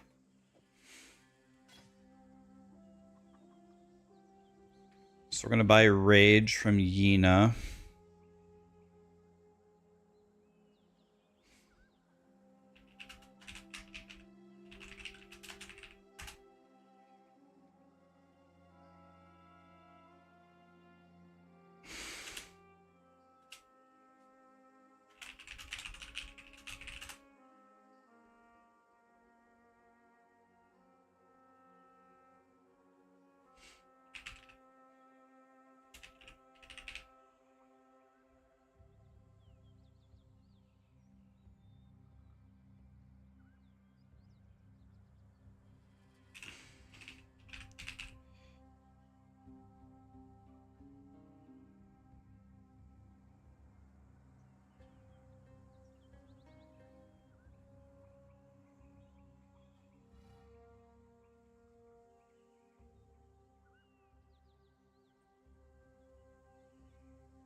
Okay. So let's go try this. I have a feeling I'm going to be unimaginably strong now. I think these guys are going to get fried. Wait, there's one more thing that I need. I don't have the socket for it, and I don't have a chrome to fix it. I hate my life. Do I have a jeweler's orb? I don't think so. I don't think I have a single one. All right, well, whatever. I was going to fix one more thing, but I don't have the means to fix it right now. Okay, I think these guys have absolutely no chance. So I'm noticing something. Running out of mana pretty fast. I wouldn't be running out of mana if I would just...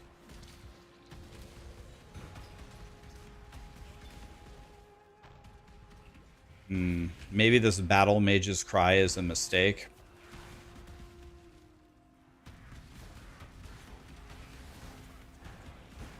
Maybe this Battle Mage's Cry is a mistake. Maybe it's too expensive.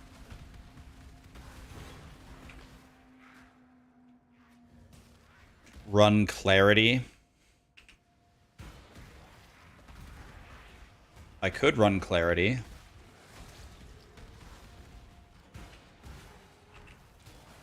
I could use Clarity. That's actually a great idea.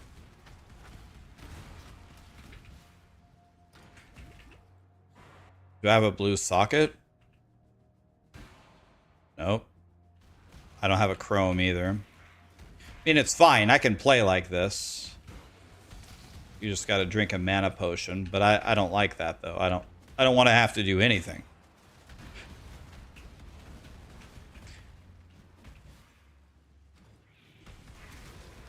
I think Battle Mage's Cry is bait. If we didn't do Battle Mage's Cry, what would we do? We'd do Seismic Cry and then what? You guys said General's Cry, but instead of General's Cry, should we do Infernal Cry instead? Is like, because Battle Mage's, or I don't think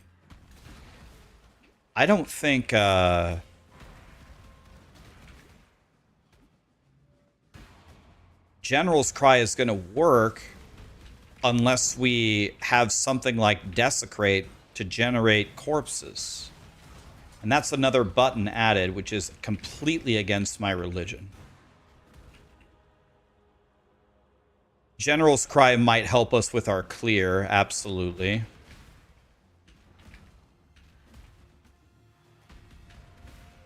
Let me just try it. Let me try it for the lulz. Let's try it for the lulz. So if we drop...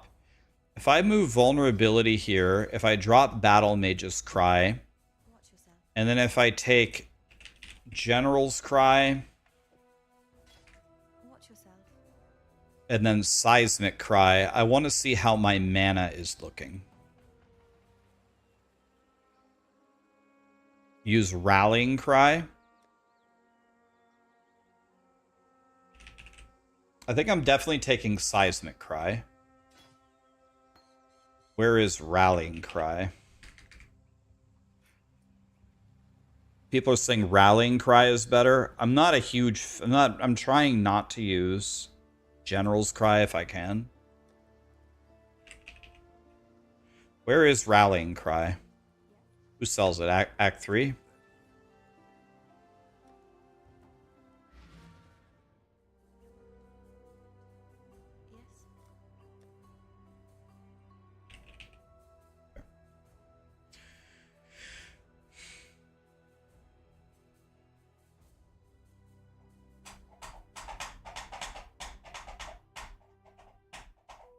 Rallying Cry seems very good. Why don't we do Rallying Cry instead?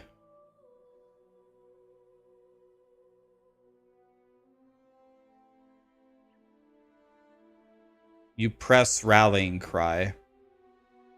Okay, well that's against our religion. We're not doing that. Watch yourself.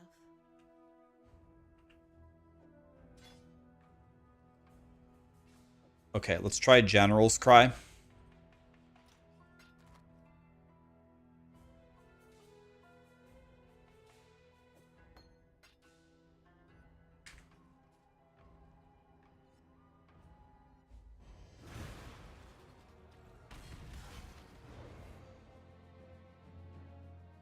I'm in the wrong stance, by the way. Okay, if we go like this, then I want to refund this and go back to my 12% reservation.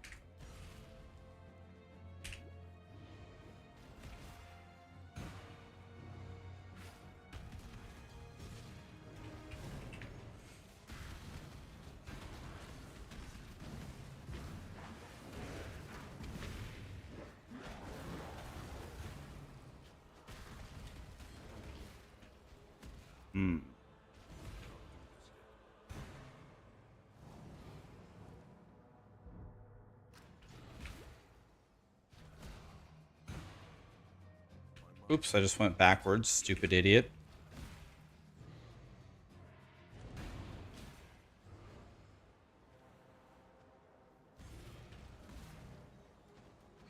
So as long as you're fighting, so this is causing me to go out of mana.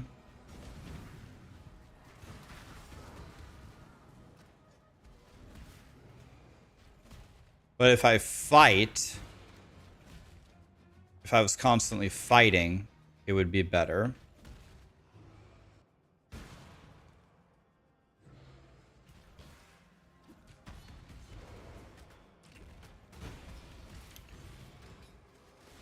Yeah, is the auto exert there? Is the auto exert just there to apply the exertion to the attacks?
I wonder if I should put life tap on leap slam. That would probably help a lot, right?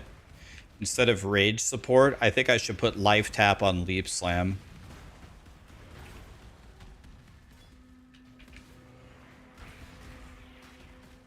That seems like a very smart idea. Because leap slam is costing me 9 mana.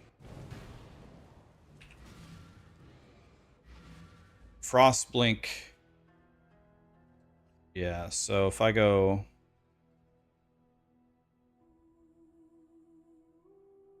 If I drop... Let's get rid of this. Let's get rid of this. Let's go vulnerability.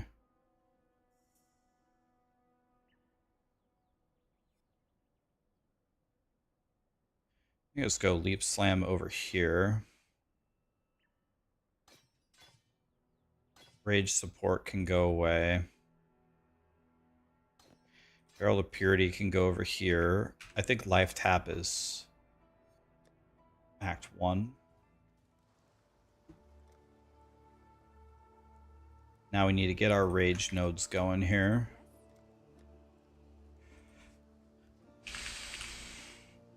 The greatest thing about this guy is we actually don't want to level life tap, but oh well. It is what it is.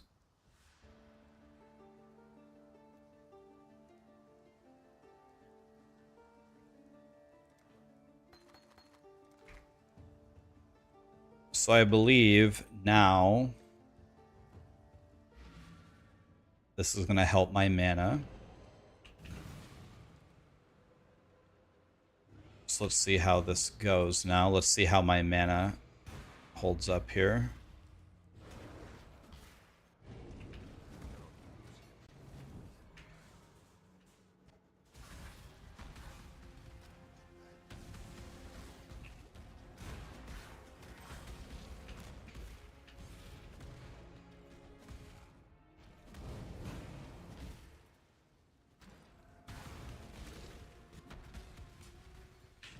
Oh, my mana is so much better now. Look at my mana, guys. And if I attack... Oh, yeah. This is comfy. Okay, we solved it with life tap.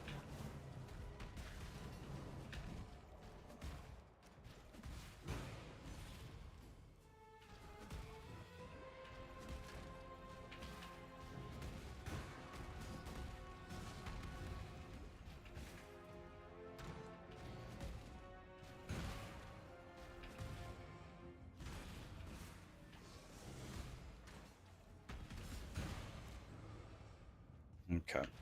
So now we have 3 war cries automatic. We have essentially no extra buttons other than a single curse. We have practically infinite mana.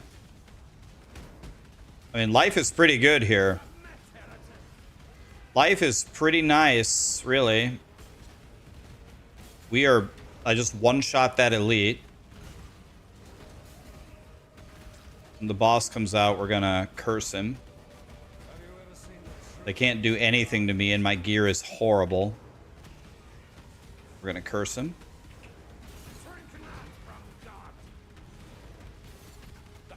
And he's doing his big ultimate attack. He's phased. Wrong stance, thank you. Yes, I took blood and sand off.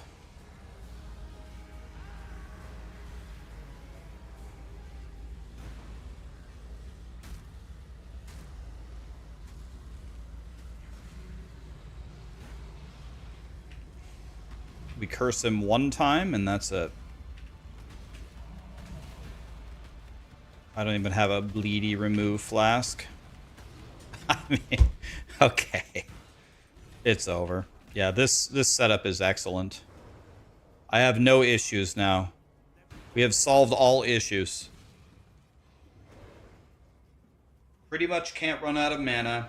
Pretty much can't run out of life. I leech my mana. I leech my life. I'm auto-exerting 3 casts. My leap slam would be very, very fast if I had the correct sockets, which I don't. I still pretty much have no gear, and they still can't kill me. I have a very good weapon, though, finally. For now, anyway. Yeah, this is it. I mean, that's it. And you just play like this. Just keep replacing your weapon, and as you get like a better ring here or there, as you get a better pair of gloves or whatever, throw it on, and that's it. Pretty much gonna change minimal things for the rest of the campaign here. I'm also not really over-leveled at all. I'm only 1 level above.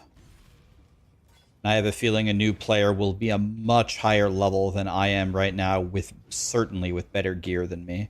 So it's going to be even easier for them than it was for me, and for me it was free. So now we have to convert this into the planner.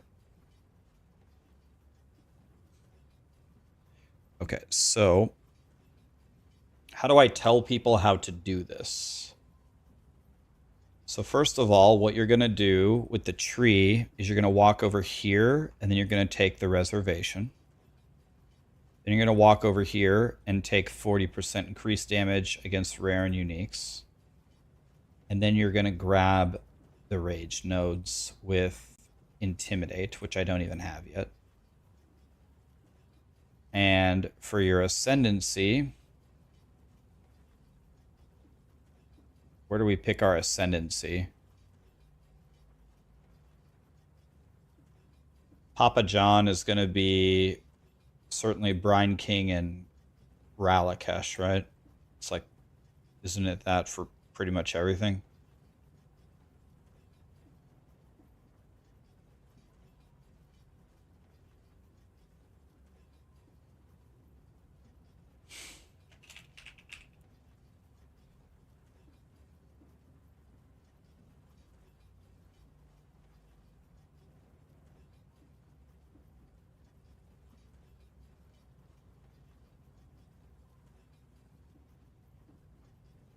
Okay.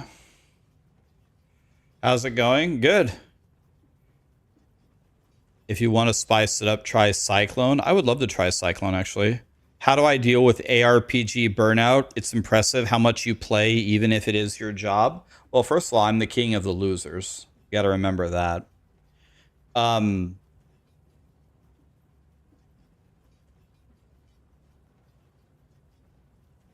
Sometimes I get burnt out of certain things. Like, for example, I'll give you some examples.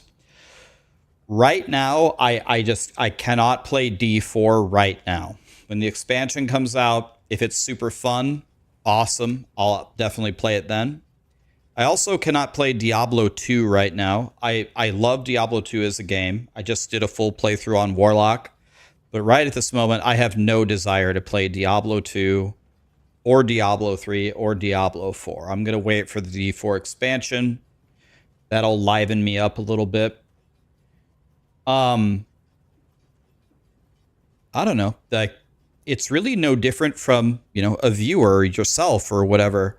Whenever I just don't want to play something, I just don't play it.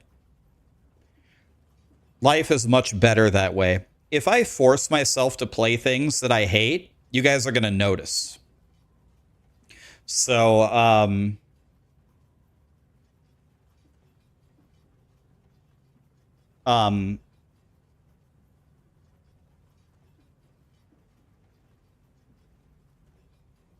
another thing is, I'm not a very good actor. I'm pretty good at some things in life. I'm utterly terrible at other things in life. One thing I'm not good at, and one thing I actually don't care to be good at, is acting. I don't care to pretend to be some other way than I'm not. I just want to be myself. So,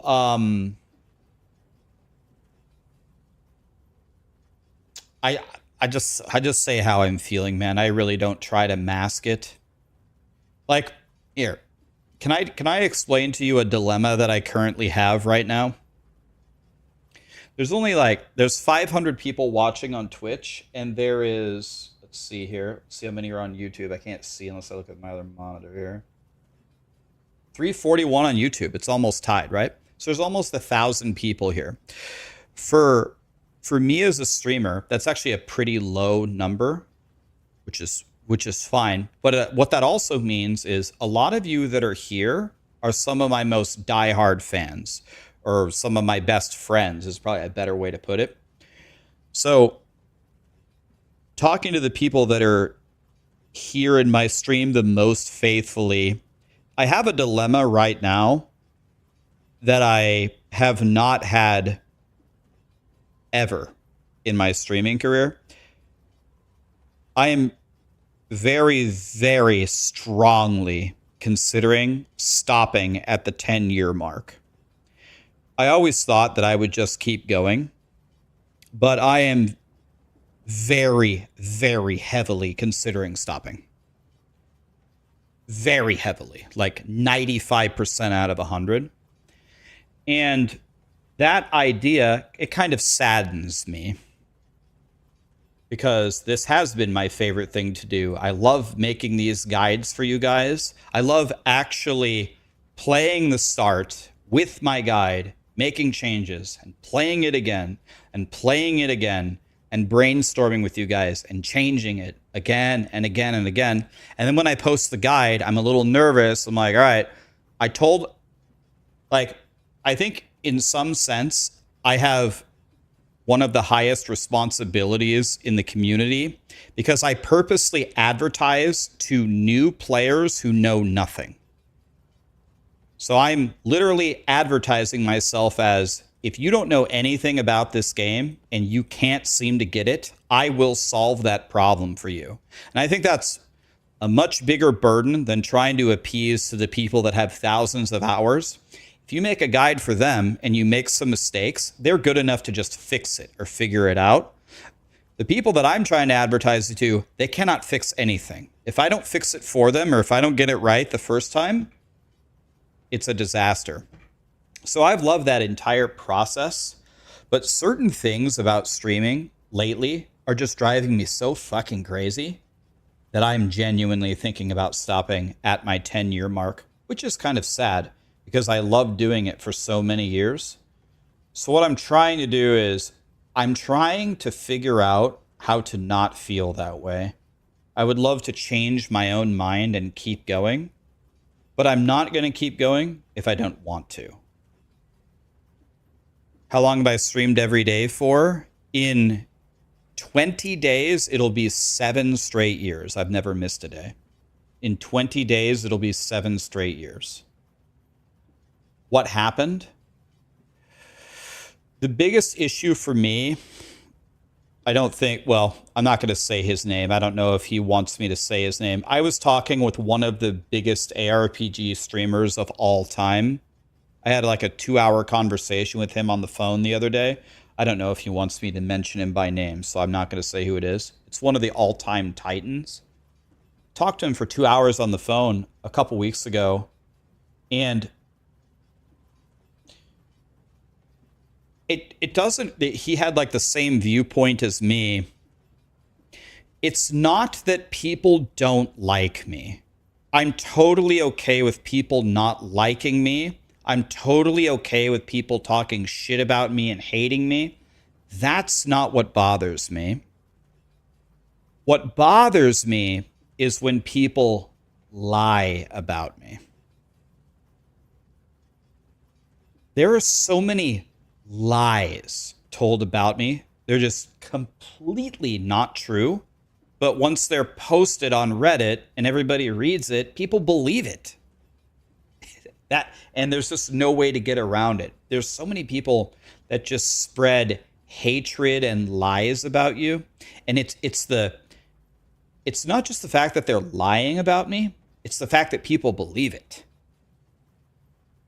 That to me is crazy. That's the part for me that is so hard for me to get around. I don't go on Reddit. After about the second year of me, I haven't been on a Diablo or a Path of Exile Reddit in about 5 years. If you've seen any post on my account, my brother did it. I haven't been on in 5 years. It wasn't Criparian, but you're on the right. You're on the right idea, like someone like that. What lies are we talking about? Oh, I mean, I could give you a million examples. Let me give you my favorite example of all time. I've told this story before, but just to tell it one more time, I'll tell it quickly. You guys probably heard it before. My favorite example was about a year ago. There was a Torchlight Infinite race. It was me against Ben, against Alkaiser, against Mathil, against DM. Like us 5 were racing.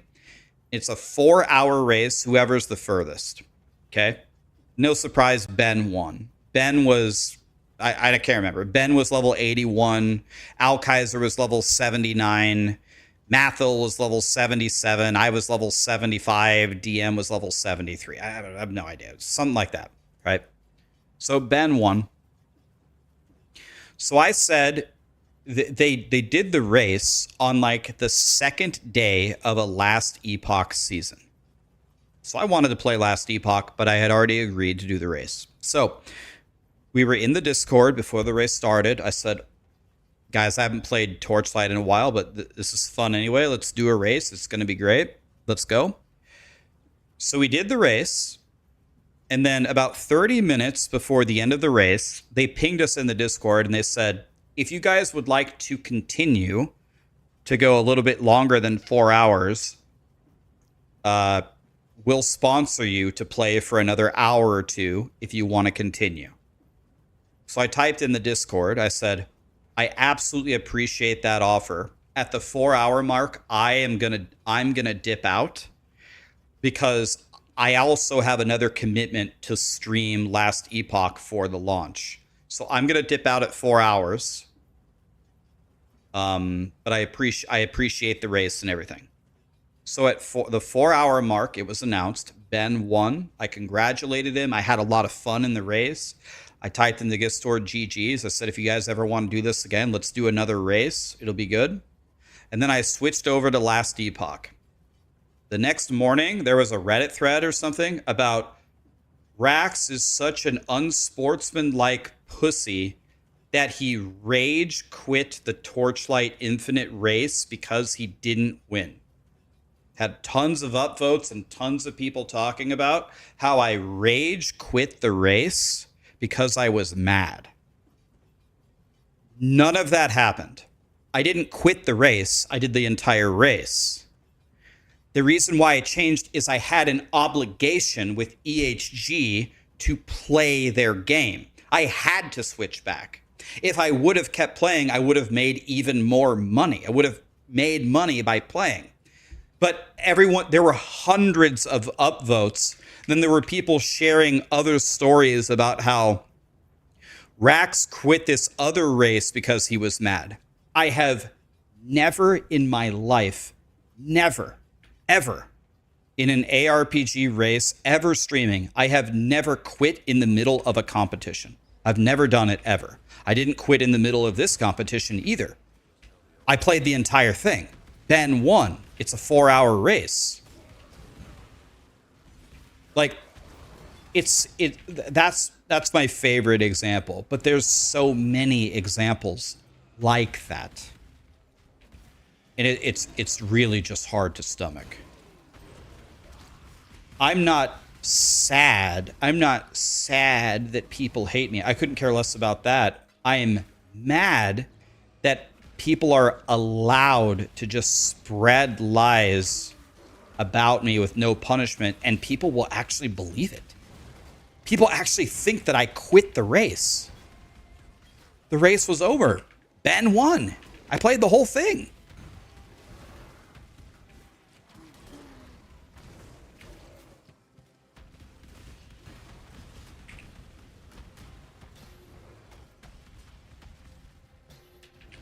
Anyway, we don't need to ramble about all these bad things anymore, but just thought I'd bring it.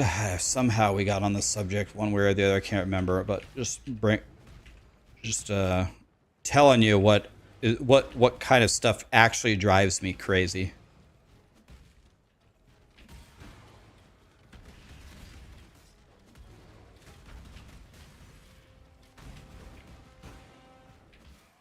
I'm totally okay with people hating me. I know people are going to hate me for any reason that they want.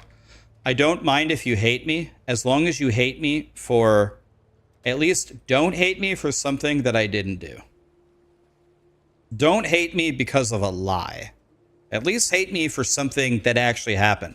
Like if you say, I hate Rax because he used to be the Diablo streamer and now he plays POE and I feel he betrayed the franchise, that makes complete sense to me. I don't think I can argue with any word in that sentence. That's valid. I got nothing to say to that. I respect your opinion. That makes sense. That's fine. Why did I rage quit Diablo 2? Yeah, exactly that. I didn't rage quit Diablo 2 either. I played the whole thing. I beat everything.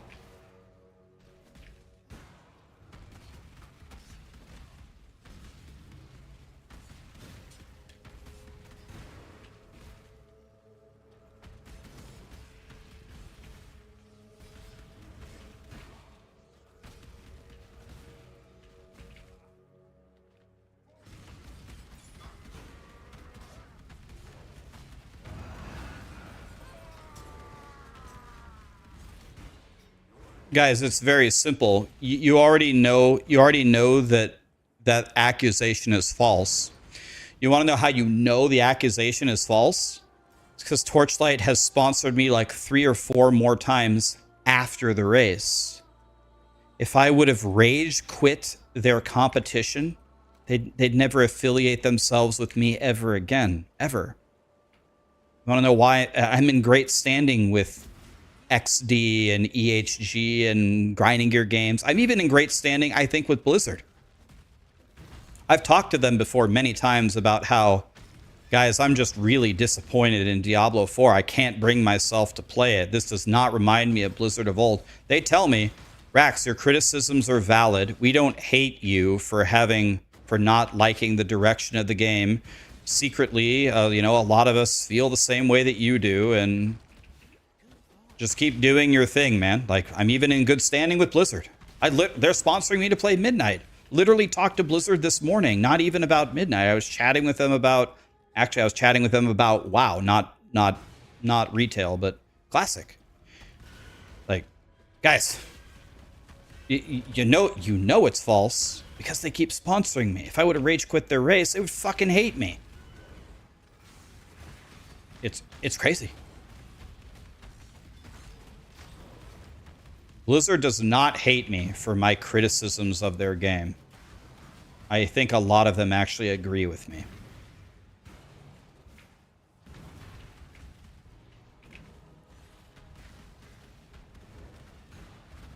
That proves nothing. They like money and I make them money.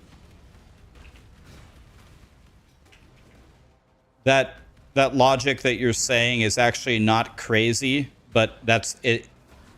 Like, that's actually not a dumb comment on your part. There are probably situations where a creator will make them so much money where if you mistreat them, then they'll still sponsor you. But I've personally never seen it. That might work for people like LeBron James or Asmongold, but I'm not LeBron James or Asmongold. I would still consider myself a very small content creator. If I jack these companies around, they'll cut me immediately. No questions asked. There's plenty of other ARPG streamers they can spend their money on. So your comment is not stupid in and of itself, but it does not apply to me. I'm not important enough for it to apply to me. How much should I be coping for the next Diablo 4 season? I mean, maybe this is rude of me. I'm coping 0 for the next Diablo 4 season. Doesn't it start in March? Someone said it starts in March?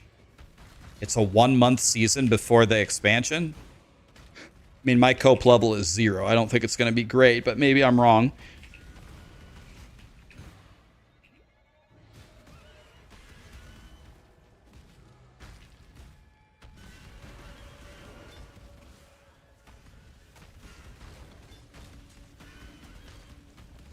I got nothing. I got no faith in the next season, but that's actually the best situation to be in. If I'm expecting absolutely nothing and we get something, that's going to be great.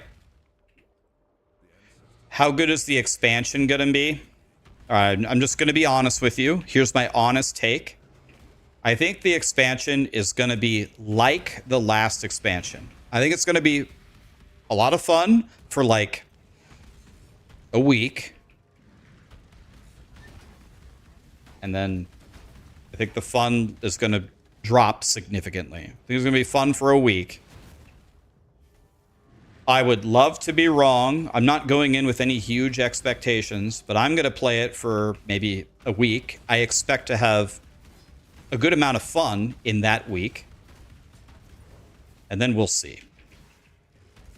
I will, at that moment, sit back in my chair and muse to myself, has this game improved pretty substantially? Is this a game that I can gnaw my teeth on? Do I have everything in the game right now with nothing to do? Or are there challenges for me here for me to go after? I'm assuming the answer to that question is going to be no, at which point I will say, I had fun, here's my review of the expansion, here's what went well, here's what doesn't go well, and if I don't want to play anymore, I'm going to be like, I'm still searching for that endgame challenge. I'm still looking for the crafting systems here and there, and I will patiently wait to see if Diablo 4 ever gets those. And then by then it'll be another POE2 league and we go.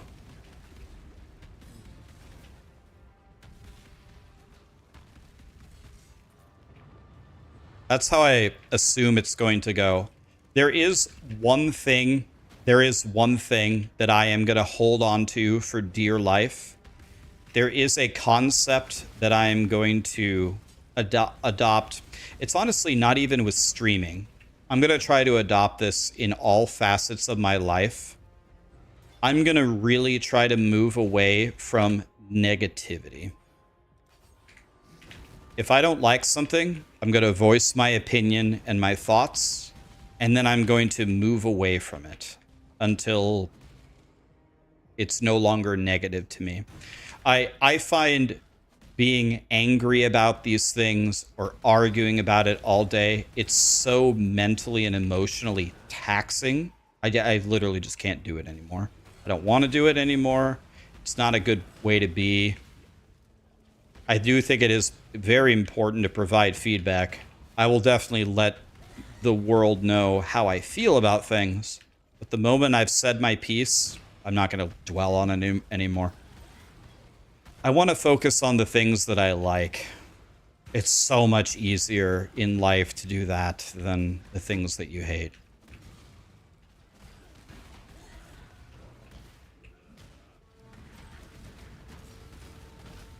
Yeah, I've heard the Expedition 33 update is very, very great and very, very challenging. I love that game. I gotta do another full playthrough of that game. Voided Hyperion. Jimmy James. I used to play Halo with him all the time.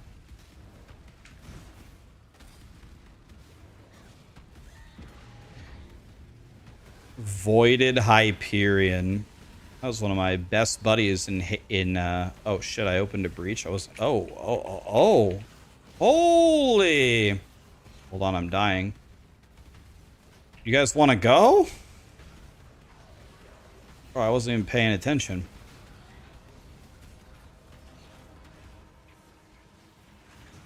I didn't even mean to open that breach. Oops.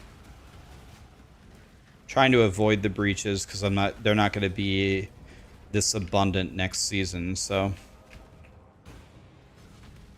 don't let the hate get to you.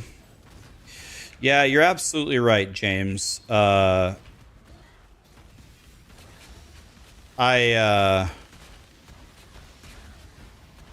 should never let your life be dictated by the people that don't like you. You should always have it dictated by the people that do like you.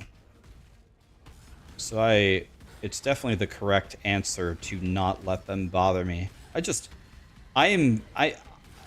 The thing that angers me is the entire process of it. Like, I'm kind of like, of course, there's no solution to it. Otherwise, the solution would be implemented. But why are people allowed to just spread lies without punishment? I feel like that shouldn't even be allowed, but of course it is. And what are you going to do about it? There's nothing you really do about it.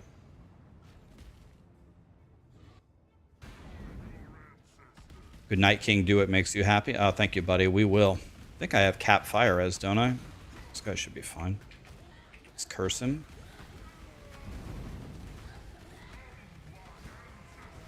Okay, absolutely no chance. That was easy.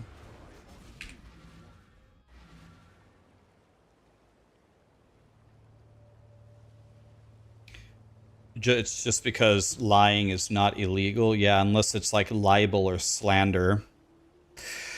Okay, so now what do? I could walk over here and grab these nodes. These axe nodes seem unbelievable. Or I could go get the war cries thing.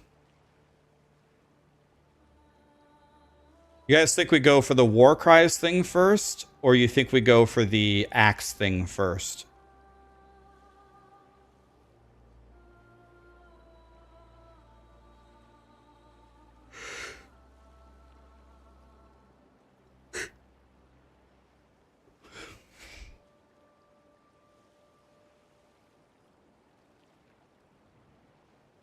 The war cries are automated. So if I went here and grabbed this real quick, my war cries are automated. It would probably would increase my damage significantly.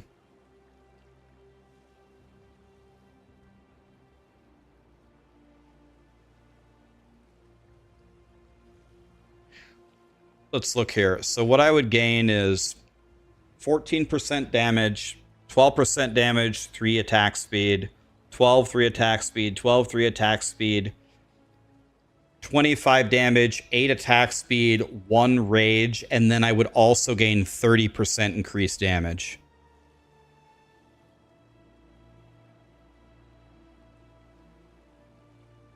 The Warcry thing would give me 20% damage, 15% damage, more war cries, additional attacks on war cries, and my war cries no longer affect my leap slams, so they always go into my Sunder. They both seem super excellent.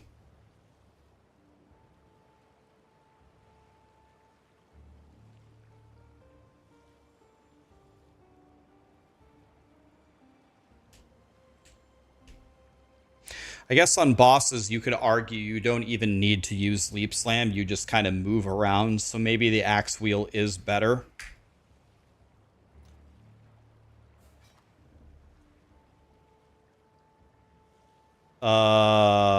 This is better, and it's a 3-link.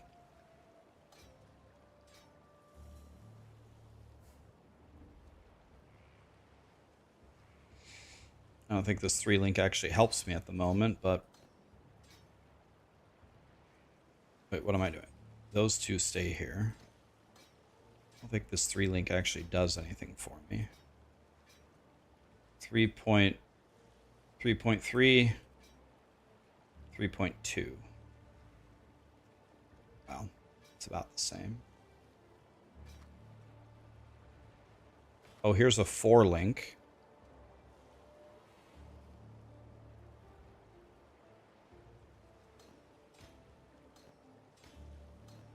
So here, now we can add rage support to that. That would be good. That will make me stronger. So if I sell this all, and if I go rage support from Act 2, I think. Are the war cries, would they make it more socket heavy? No, I got my 4-link right here. I got my 4... It's easy to get 4-links now with gambling.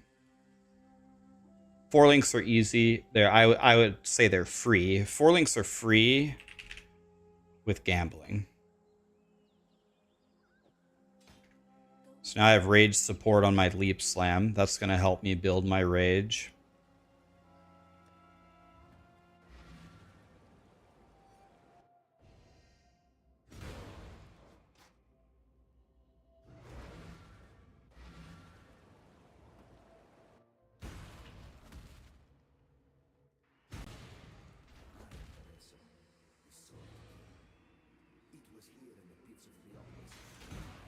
Witcher 3 is your all-time favorite game. You want to know why Witcher 3 is not my all-time favorite game? There's one thing about the game, like the game is excellent. The game itself is great. You want to know one thing that drives me crazy? The movement of Roach. Yeah, the horse, exactly. Dude, the movement of Roach has got to be one of the most cringe things I've ever seen in my life. Like, all I want for Witcher 4 is a little bit better graphics, and for the love of God, make Roach actually like a horse. For the love of God, let me actually like ride him around in peace. Roach has got some of the worst movement mechanics I've ever seen.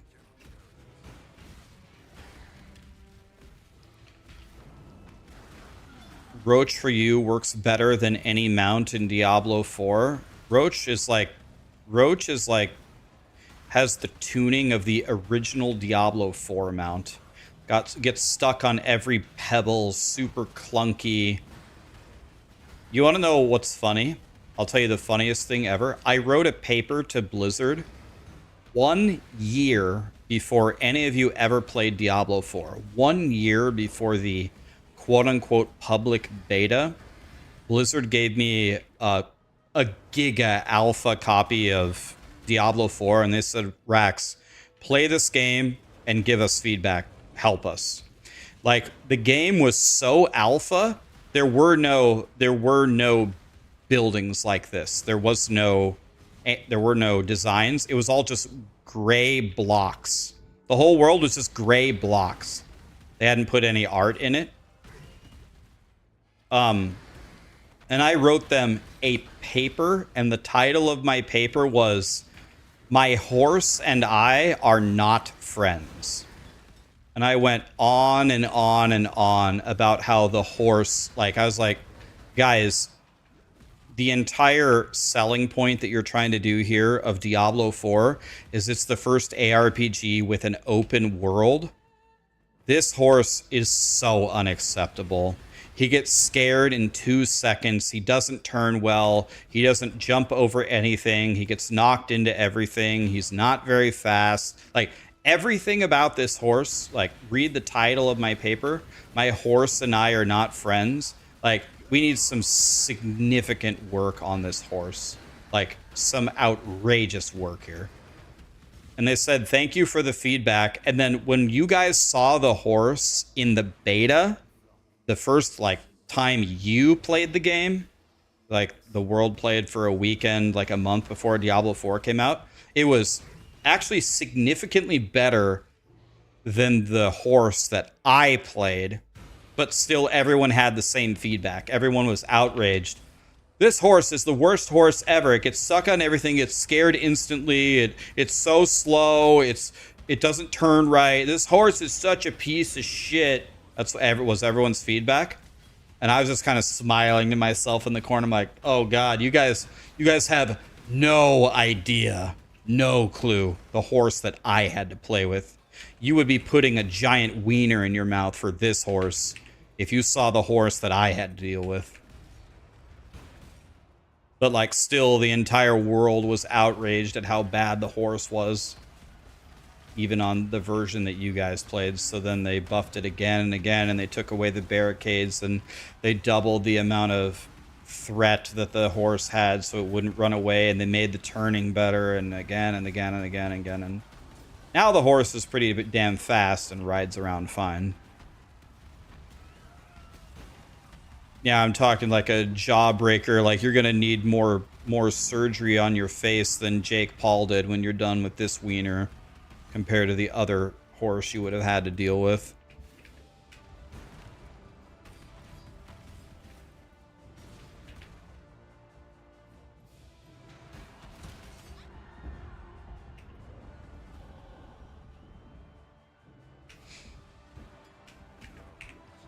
I'll never remember the very first moment I saw the Season 1 mechanic. The very first moment I saw the Season 1 mechanic, I was streaming to, I don't know, maybe 5,000 people. And they said, yeah, we have the malignant hearts from Rod's colonoscopy. And watch how you do this. So he, like, killed an elite. And then, I don't know, like, the malignant heart rose into the sky very, very slowly for, like, 3 or 4 seconds. And then it slowed back down and went back down into the ground for 3 or 4 seconds. And then they were able to kill, like, a demon and loot 1 mediocre item. I saw it for the first time live when you guys were seeing it. I didn't have a chance to test it.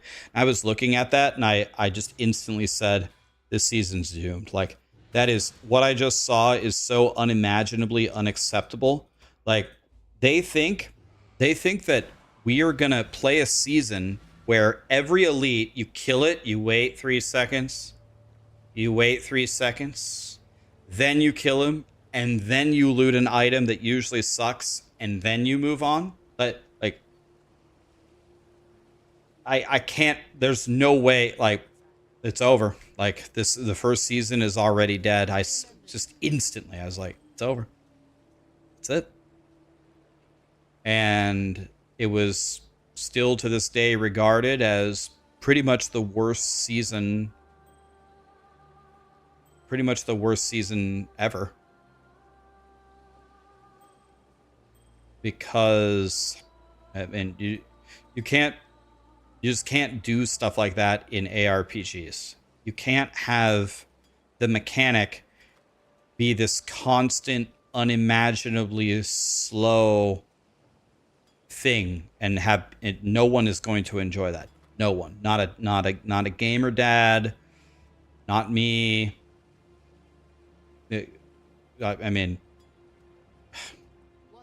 dude, I just like, guys, are you serious? Like, this can't be happening. This can't be real life, can it?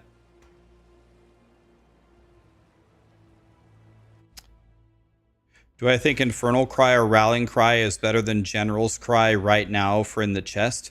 Well, people were saying that you don't get the... I have General's Cry right now. I took Battle Mages out. I have General's Cry already in. The thing about Rallying Cry is I don't think you get the buff for Rallying Cry unless you manually press it, I thought. So people were saying Seismic. So I think Seismic is really good. Seismic and Intimidating are really good, but I guess the question is, what's better, General's Cry or Rallying Cry?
Janimals says he beat me the other day in 2v2. I don't want to believe it.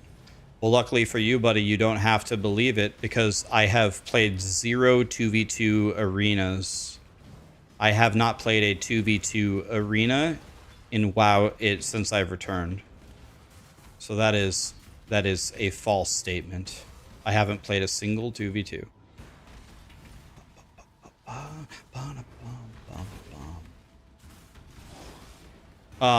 Me, DM, Gazzy, Karn, and DM's girlfriend, we made a 5v5 team just to get points.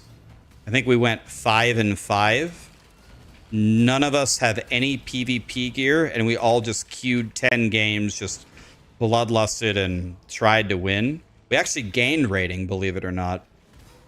But we were just queuing 10 games for points. But we played no 2v2s. We only played 5v5.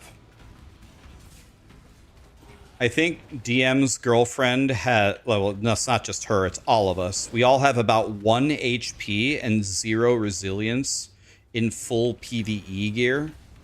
So you can kill any one of us with, like, a simple bonk on the head. We were literally queuing and talking about Chipotle, and the effort level was a 0 out of 100.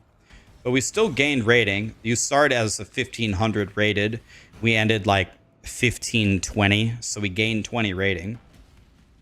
Just going in with nothing. Pretty good. I mean, we were happy with it. But I played no 2v2s. Only 5v5. It is completely possible that his 5v5 team beat us.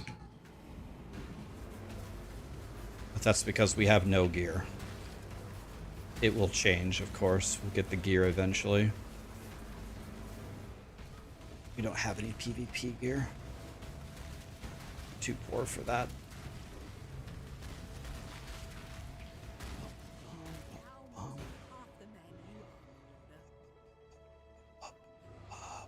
We get our points tomorrow, I think, right?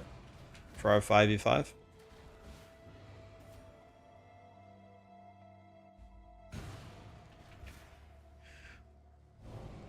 Yeah, I wasn't even paying attention. Yeah, we beat Piety pretty easily there, right? I don't think... I haven't died. Have I ever died on this guy? I haven't even been paying attention. Nope. 0 deaths. Guys, we're playing hardcore SSF. I haven't even been paying attention. I've been dicking around trying new things the whole time with terrible gear. Still haven't died. Nice. We can live even when we aren't paying attention, guys.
Love my stream. Thank you, my dude. Appreciate you.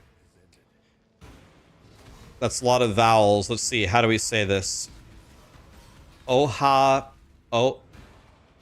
Aoha Lisa? Oha Lisa? There's so many vowels in your name. Wow. It's like a Hawaiian name. Let's see. What country uses the most vowels? Is it France? France just has everything silent, so it's like every letter is every word is 15 letters long, and you pronounce 2 of them.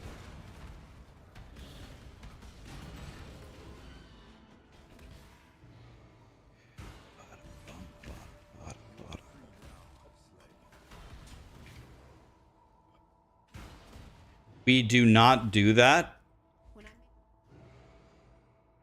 Are you French? Are you trying to say that you don't put 30 extra letters in every word that you don't pronounce? Sir. Listen, there's nothing wrong with it, but there's no point in denying it, right? We all have all seen the language. We've all heard the pronunciations. That's definitely what happens. Yeah, exactly. You want to know how we say hi? We say hi, and there's 2 letters. How do you say hi in French? Like, bonjour. And it's probably like 18 letters long. You and I will create the most beautiful of nightmares together. Creation, rather the realm of the gods, isn't it? The language with the most vowels is Sedang.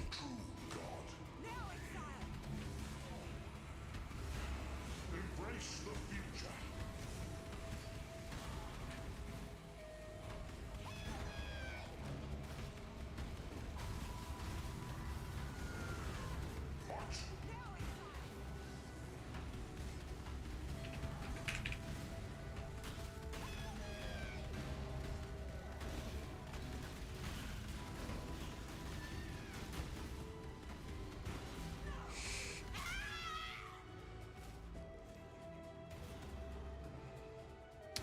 for someone who played a lot of Last Epoch and is just starting PoE, what advice would you give me? My number one piece of advice for you is... My number one piece of advice for you would be watch my beginner's guide. I put a shitload of effort into that 1 hour guide. I would watch it if I were you. I'm going to teach you the basics of the game. This game is a lot more difficult than Last Epoch, but you can absolutely do it. My other piece of advice for you is I would follow a build guide for this next league while you learn. And then after you've played a league under a build guide, if you want to make your own build, of course, go for it.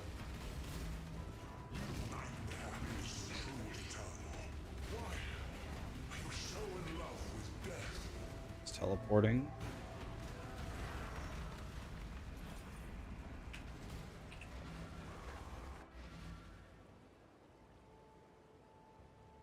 German does have some pretty wild words. Well, the thing about German is, forget like what the words are. Forget the words. Forget the spelling. That doesn't matter. The thing about German is you have to find a way to say everything as if every day is the worst day of your life, right? You have to act like you're furious.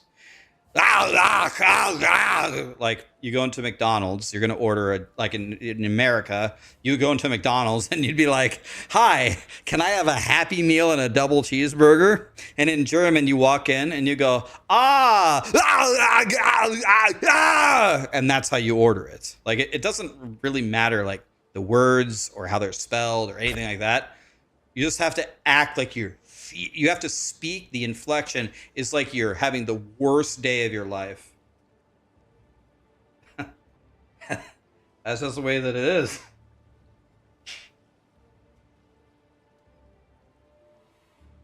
You just have to, like, it doesn't matter. Like, you could be having the best day of your life, but you have to speak as if you're having the worst day of your life.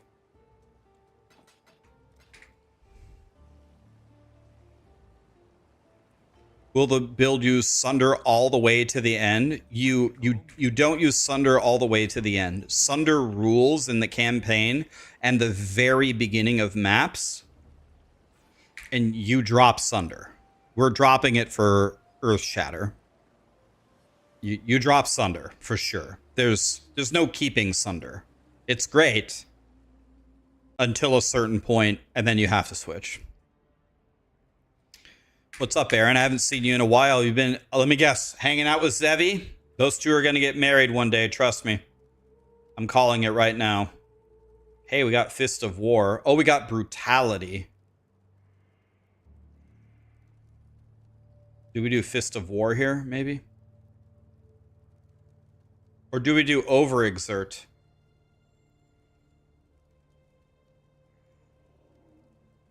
What do you guys think is best for the campaign with auto-exert with 3 war cries? Do you think overexert is better? Or do you think it's Fist of War, or...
A lot of people keep thinking that slam builds are going to get crucified. So Brutality is really good if you only do physical damage.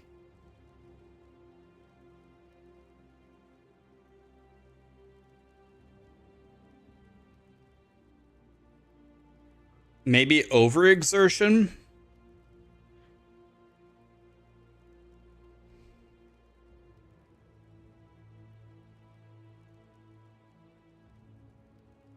Maybe Fist of War. Maybe Fist of War, I don't know. They all seem like great options.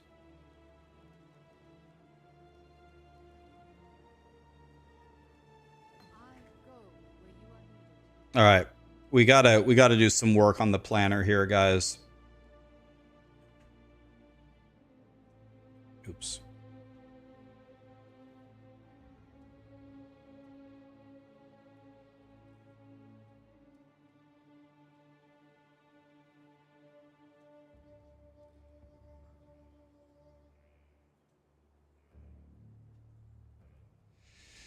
All right, so let's see here.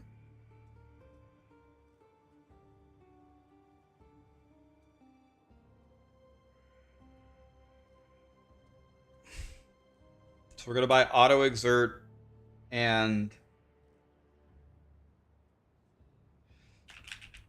General's Cry from Clarissa.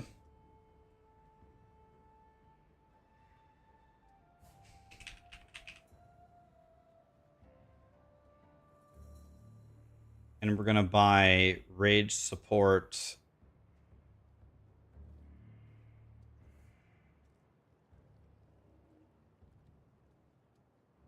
Let's do a comma here, space, then a delete.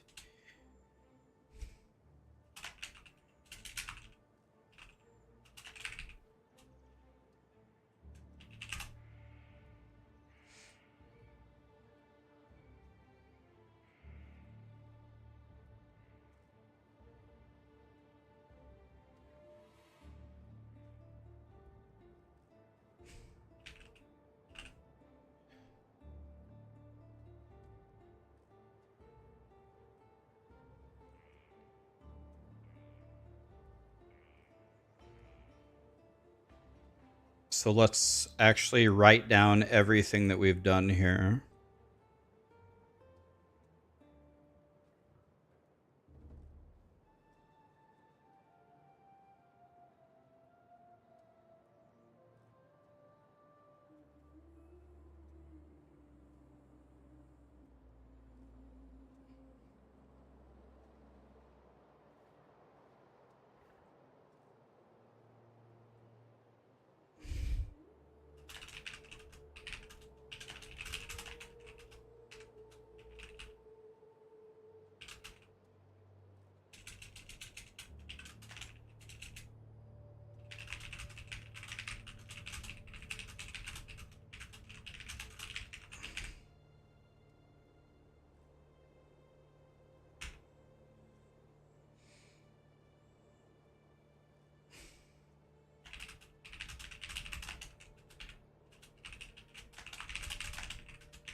Who gave this to me, Oyan or Dahlia? Does anybody know who gave me this gem? Was it Oyan or Diala?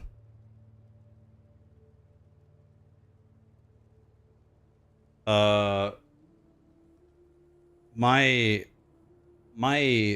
chat crashed. Oops. Let's try to reopen it.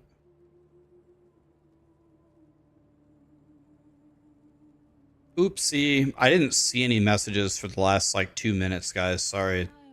It froze. Dang it.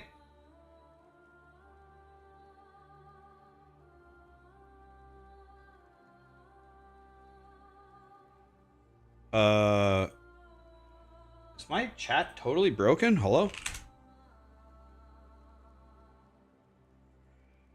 The whole thing is broken.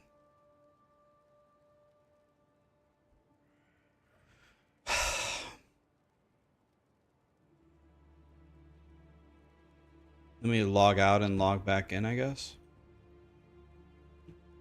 Whole thing is broken, guys. What happened?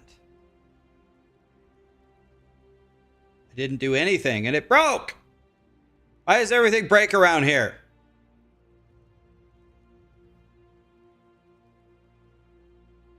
I just logged in. You want me to log in again? How many times do I have to log in? Oh, it's broken. Houston, Stream Elements must have crashed.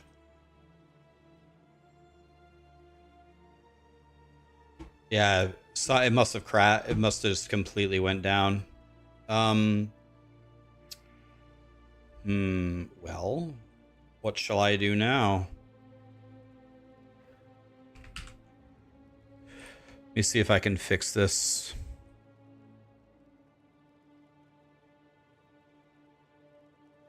Okay. Let me try to fix this. I might not be able to do much here if Stream Elements is down.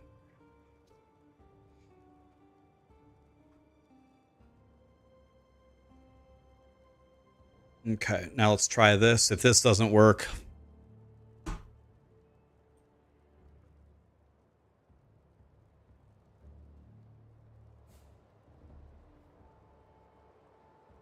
it's thinking about it. It's trying. It's thinking. It's thinking. Okay, now does it work?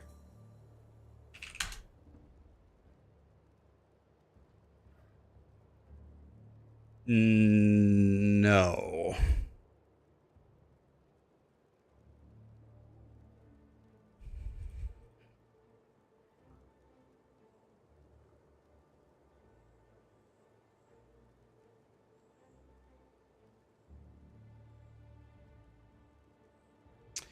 I have no ideas on how to fix it.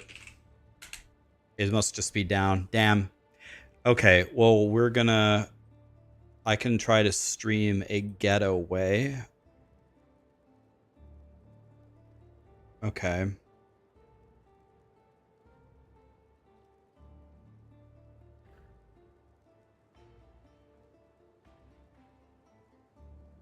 Okay, so now I can see Twitch chat. And I'm just going to have to tab back and forth somehow. See, this is one issue with how I have...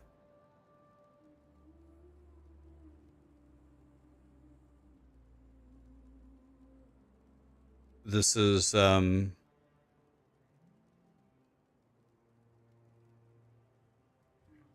issue with having everything pretty much with how I have automatically set up is when one piece of the puzzle falls down, I can pop out this chat. Okay. All right, I'm making some things happen here. Oh, it won't let me move it now. Okay. All right, all right, all right. We're doing it. Can I pop this one out too? I can. Okay. Wait, we're doing it. Okay. So I can't see any like subs or anything. By the way, Lee, thank you for the sub. Lee is rank 1 all time in my stream. Thank you, Lee. We're going to do it this way. Now I can see both chats, kind of. It's really not great, but it's better than nothing. Okay. It's the Russians. Is that the problem? The Russians is why we can't stream? Let's try this again. Okay. Sorry, guys. We're back. I had to make my own makeshift solution here. Now I can see you guys again.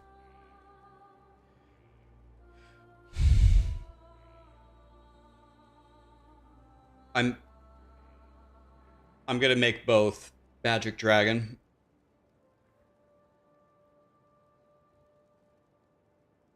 You're a pro gamer Twitch girl now?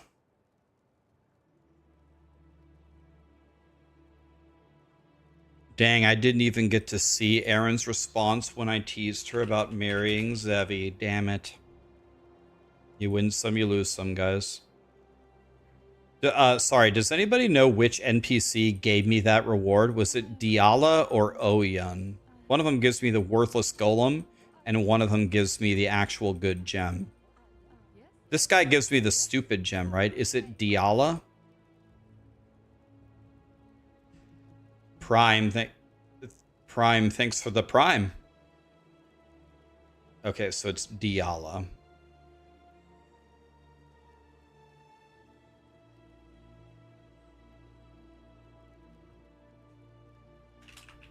Nope. Oh, yeah, and gives you the stupid gem.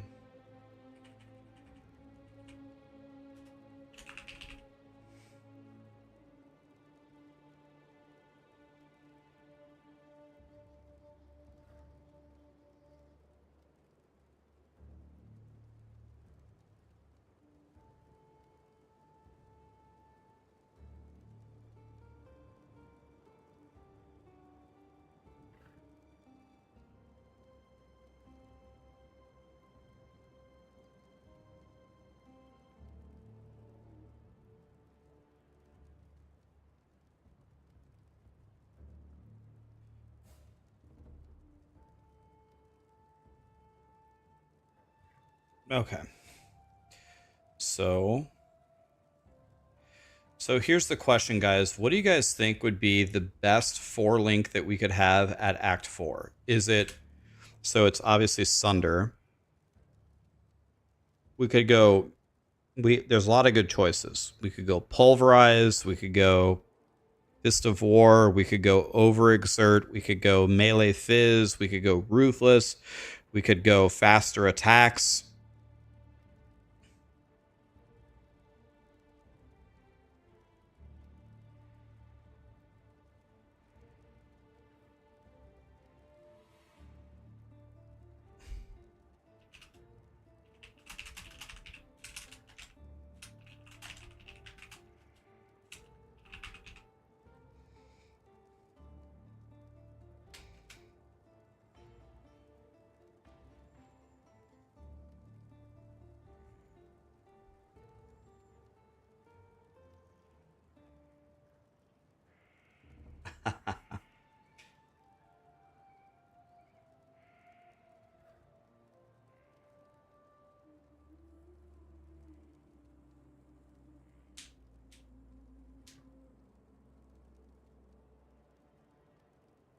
Melee, Fizz, Fist of War, and then anything that you want. Oh, thank God, Wuxie is here. Everyone be on your best behavior. Alright, so...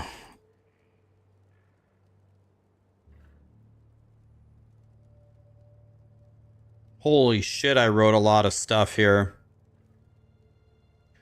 Alright. No Piz, how you doing? Diallo, okay. What do you think about the new breach mechanics and the breach tree being added to core? It's broken, right? Oh, the form that you see the breach tree in, there's no way that is going core, right? There's no way that's going core. So that will never happen. They're going to nerf the shit out of it in some way, for sure.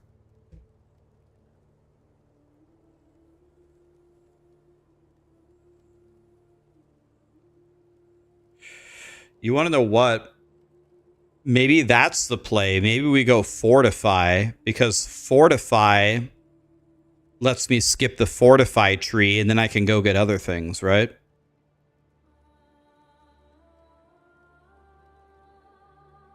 See, another gem that I thought about taking was Brutality. Because I just look for a weapon that doesn't have Elemental, and then I take Brutality. But that kind of... Fortify requires Library or Act 6, though. Well, I can't guarantee that they're going to do that, and I don't want to explain to new people how to go do that, so Fortify is automatically out. Okay, so let's look at the end of Act 3. So the best acts you could have at the end of Act 3 could be about level 35-ish when you leave Act 3. So we could go and get a Shadow Axe in Act 3.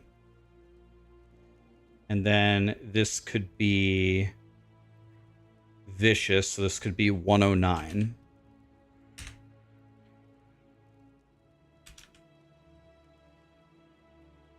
So that's what you could have at the end of Act 3, reasonably. All we are going to do on the helmet is just increase which helmet it is.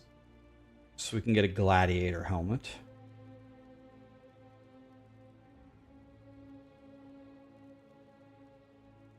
Jade Amulet is still good. We can leave that as it is. War Plate could now be a Lordly Plate. The life can be better as well on everything. We can pretty much get rotund. Grinding Gear Games is calling us fat.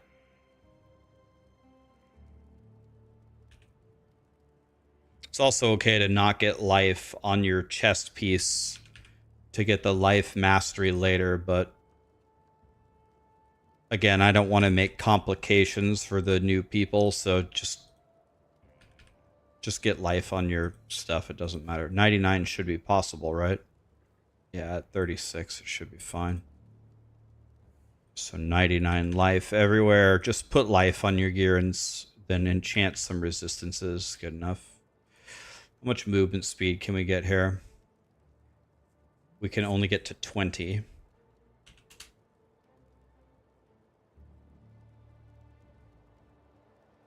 You can get both Brutality and Fist of War. So you keep Herald of Ash. So here's what I'm running right now, Wuxie. I dropped Herald of Ash. And I'm running Auto Exert with Intimidating, Seismic, and General's Cry. Then I'm running Blood and Sand because I was going to pick up this node. And then I'm also running Herald of Purity. Do you think I should drop something for Herald of Ash? Do you think like I should drop Herald of Purity or something? This has been working very well for me. How is my mana not absolutely giga-fucked? Good question. There's two reasons why my mana is fine. First of all, I life tapped both Leap Slam and Frostblink.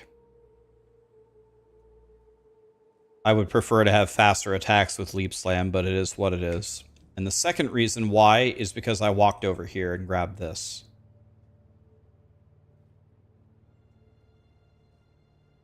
I definitely want, with this build, I 1000% want to run Auto Exert because it's for new players. I want them I want it to be automatically cast. I want them to do nothing, and I want the mana to be solved. So when I life tap both of my movement skills, and when I went over and grabbed these mana nodes, it's completely fine. I never run out of mana ever. I'm fine.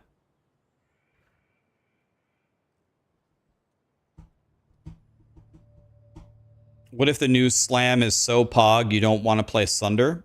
I could probably make that swap easily in my guide, right? But I don't want to gamble.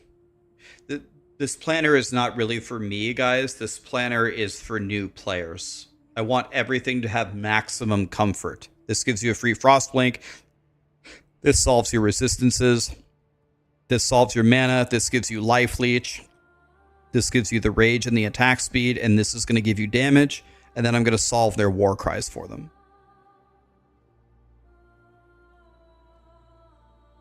I was going to...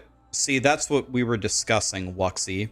After grabbing the rage nodes, we have two choices. We could either go grab the axe nodes, then the war cry nodes, or the other way around. Grab the war cry nodes first, and then go grab the axe nodes. And chat seemed to think that it was a much better value to get the axe nodes first. But I could go get the war cry nodes first and already have them all. The thing is when I fight bosses, I usually am not using Leap Slam, like when I'm fighting bosses. And with Auto Exert throwing out 3 cries, I feel like we are still exerting quite often. Maybe not, but I was going to go... Once I have these 2 points, I was going to go grab this next. But I could grab this first instead of the axe notes.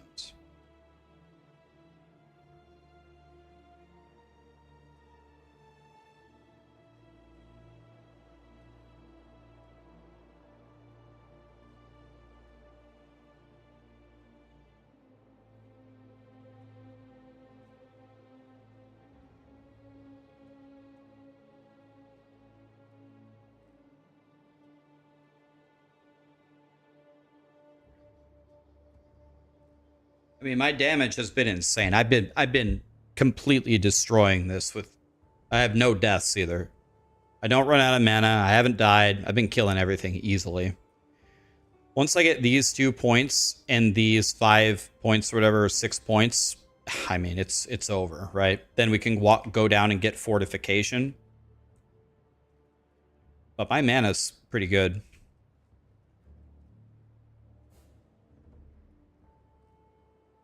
Tony, what's up, buddy?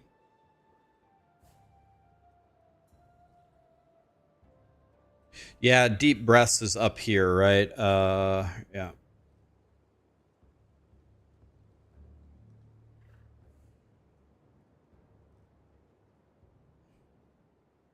Why generals cry? That's what I said. People said exerting rallying cry is not good. It's only good if you manually press it. And I was originally doing Battle Mage's Cry with vulnerability.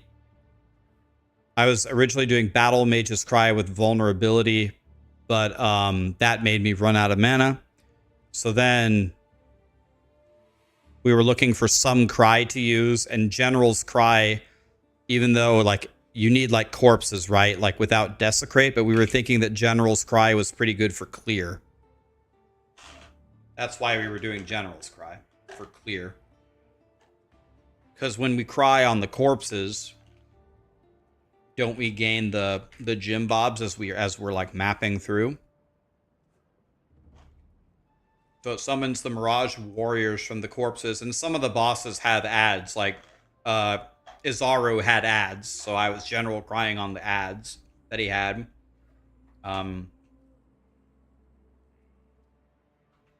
General's Cry might not be the right answer, but people said exerting rallying cry is dog shit. You can't do enduring cry.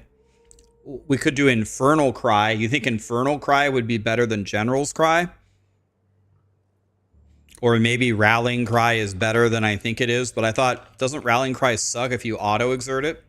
Can't do battle mage's cry because it makes me run out of mana casting vulnerability. So you're saying infernal is better than generals? Okay. That's also what I thought, but chat was telling me that general's cry would be better.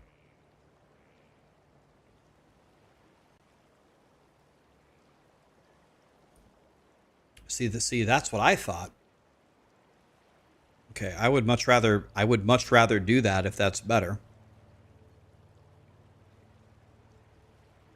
And wouldn't Infernal Cry also always work on bosses, whereas General's Cry wouldn't?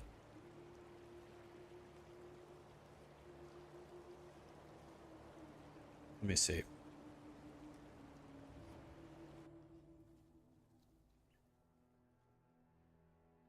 Need something?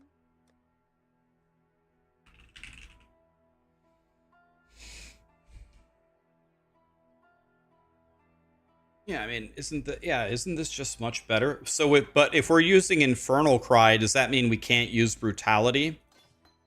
I really wasn't planning to use Brutality anyway, but doesn't that mean that we can't use Brutality anymore?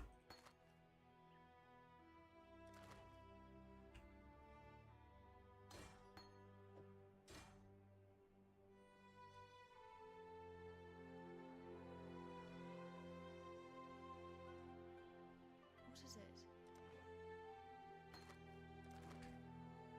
Okay. I like this much better.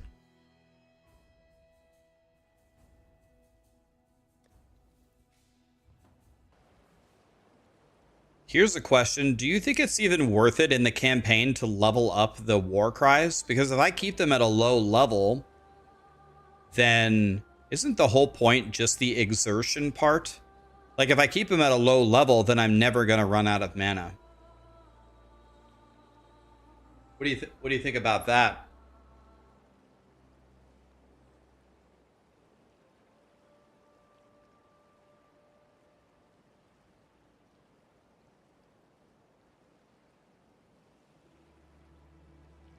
Auto exert automatically sets the mana cost at 10. Oh.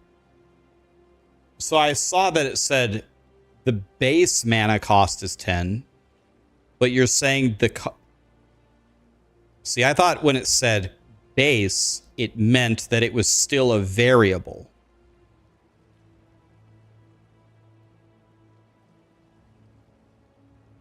You're saying it never increases? See, I thought base mana cost only meant the base of it. And I thought the higher levels made it go up.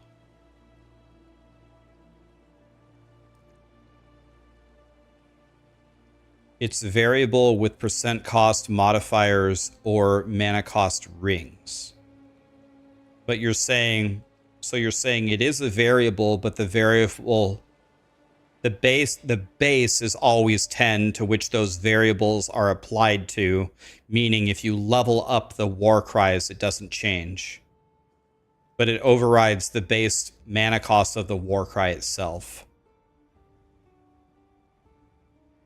See, I think I have been severely misinformed then in the past because I've heard people telling me not to level the war cries. And now I can't think of a single reason to not level the war cries. Why wouldn't you level them if not to help with the mana cost for?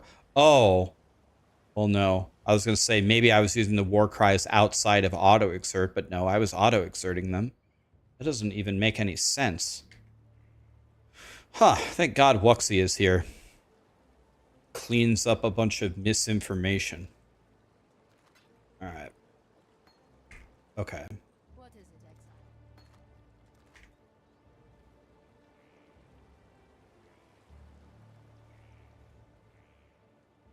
If you use Cannibalistic Rite, it would work on auto war cries mana. I don't think I'm familiar with that one. Cannibal. Now time. Oh, I found it.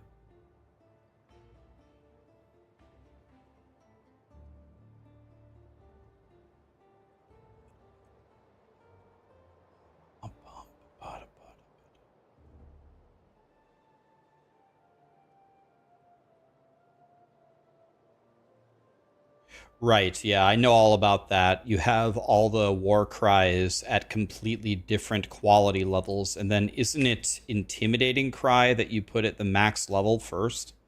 Intimidating Cry is always at 20, I believe, is the one you take to 20 quality.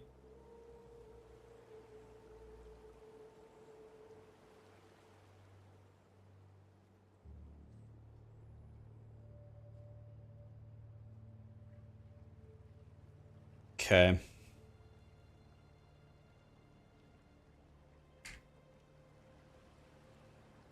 It's a totally new league. Liquid, yeah. It is a totally new league.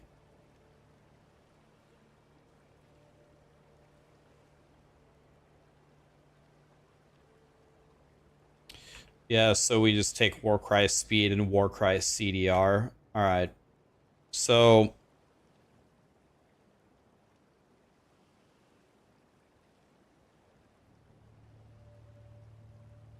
okay, so when we're ending Act 3,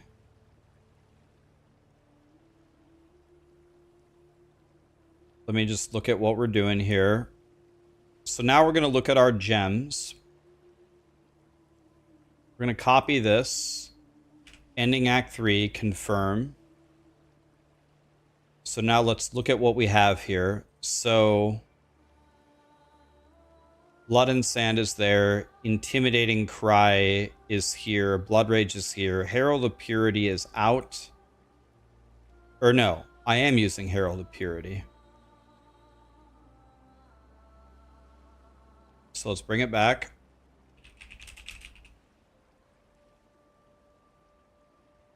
And what we're doing here, let's just delete this. We are doing Auto Exert with Intimidating Cry, with Seismic Cry, with Infernal Cry. We can put this anywhere. Let's put this in our chess piece, I guess.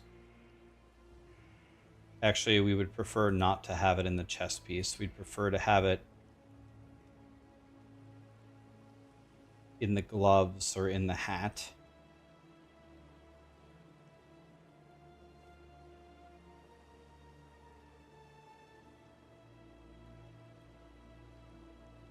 So Sunder is going to be at the end of Act 3.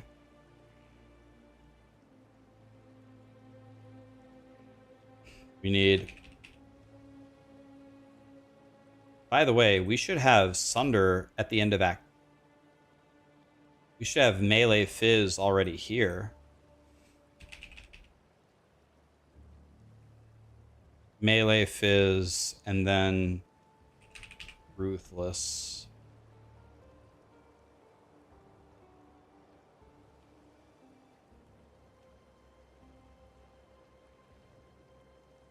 Okay. Did I just say hat? Yeah. I mean, what do you call it? It's a hat.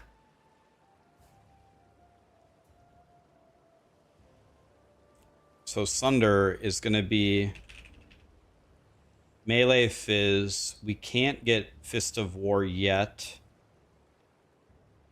So Melee Fizz, Ruthless. Are we still doing, when do we get Close Combat?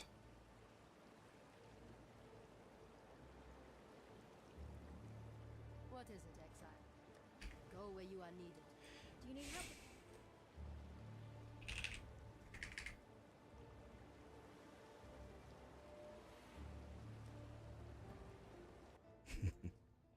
It's in level 18 and it's in Act 2. Okay. So I'm guessing 7x7x. What's up, buddy? Okay. So do you get close combat after you kill Weaver or something?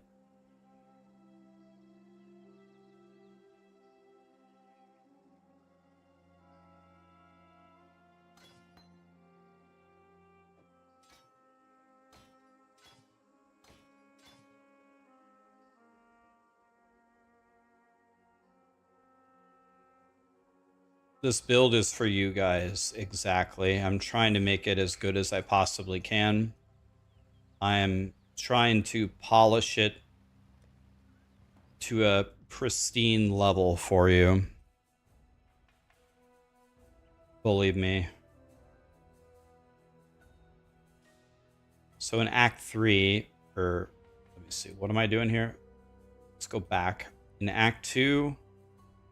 all that is fine. In Act 3, we probably want it to have close combat.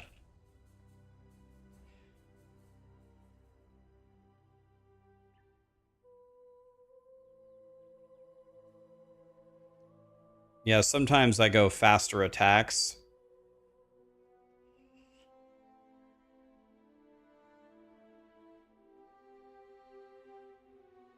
Let's go 0 quality everywhere. We're not going to have any quality on anything.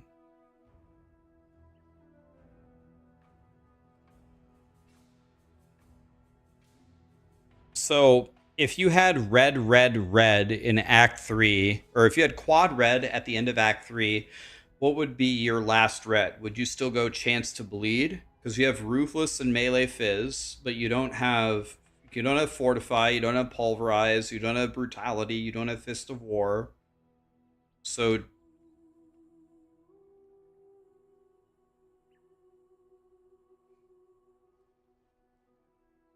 I guess maybe you take Chance to Bleed.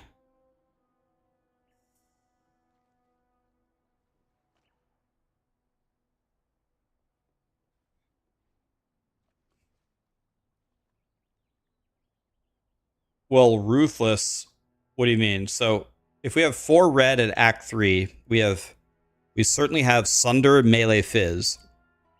But then Ruthless, right, is always there. But then the 4th one, Chance to Bleed?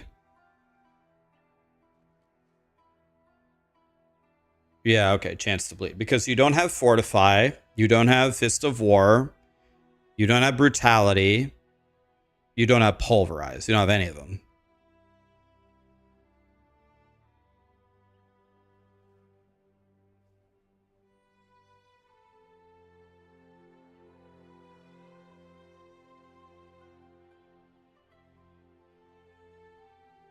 Yeah, I'm not going Mace, though. I'm going Axe.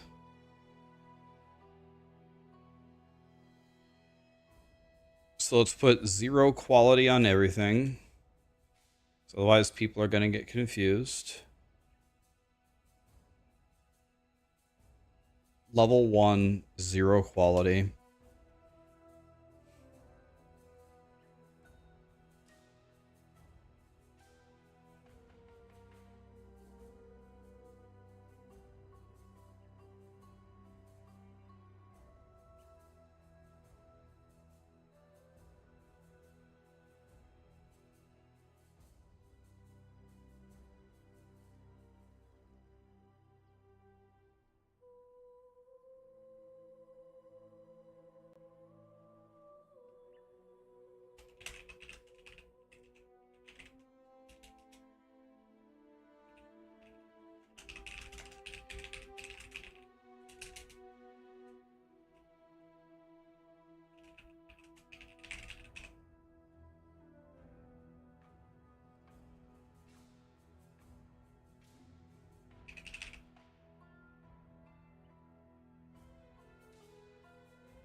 Okay.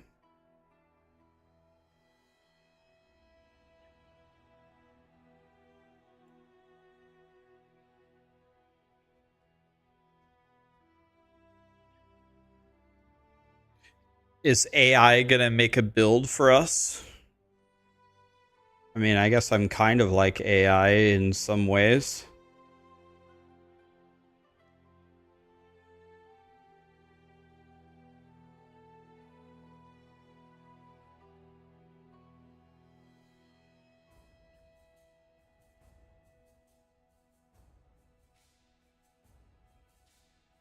Let's say a better axe. I need to keep using the word axe, axe, axe.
Italian beef sandwich versus a Philly cheese. Who wins? Italian beef. I mean, I don't know what that is. Like, I guess I have to Google it. I have so many windows open right now. It's making my head spin. Italian beef sandwich.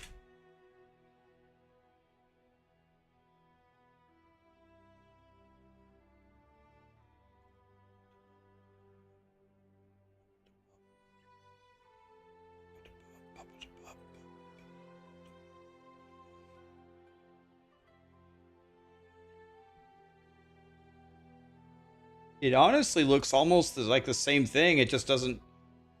It seems to have a little bit more veggies, and I'm not seeing any cheese.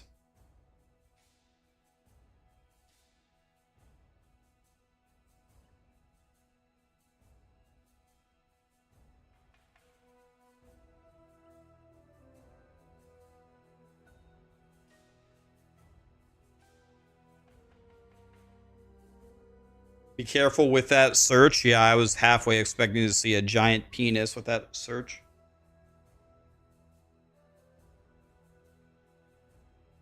Yeah, that's what I was wondering. Are these pieces of cauliflower? Is there a sauce with it at all? Is there like an au jus or anything? Or what exactly are we doing here? This is a Philly cheesesteak. Looks like with cauliflower, are those tomatoes or red peppers?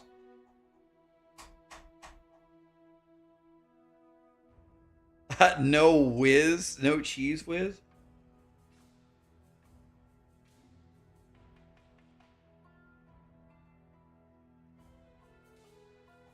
No. The question is, what's better, a Philly cheesesteak or this sandwich?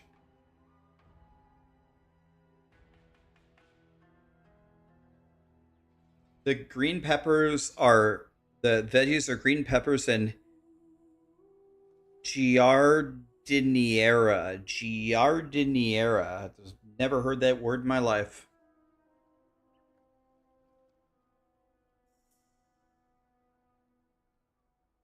I don't know, like it's a pickled veggie. Um, I mean, honestly, this is probably great.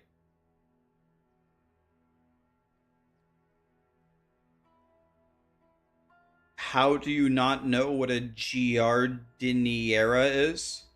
Has anyone in this room ever heard of the word giardiniera? Never heard this word in my life. Okay, Texasy hasn't. Mad UFO hasn't. Some people have. Maybe there's a different word in English or something.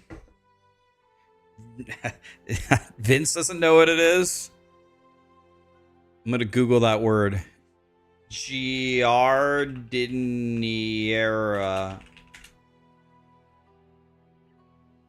is a traditional Italian relish of pickled vegetables with cauliflower, carrots, celery, and peppers, preserved in vinegar and oil with herbs and spices. So it's the Italian version of pico de gallo. It's the Italian version of pico de gallo. That's what it is, right? Essentially. I think I would like this sandwich. But I think I would like the Philly cheesesteak better.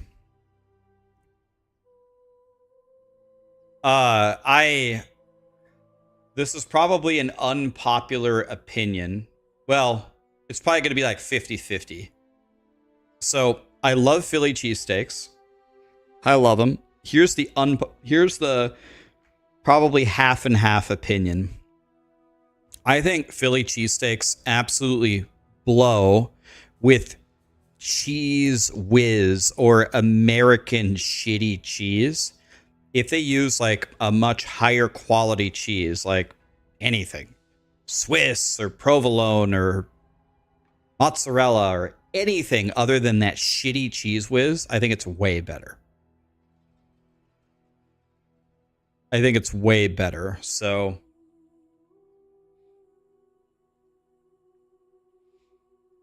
if I'm gonna get a Philly cheesesteak, I try to get the cheese, but I try to not get Cheese Whiz or American cheese. I'm trying to get like, can we get something real around here?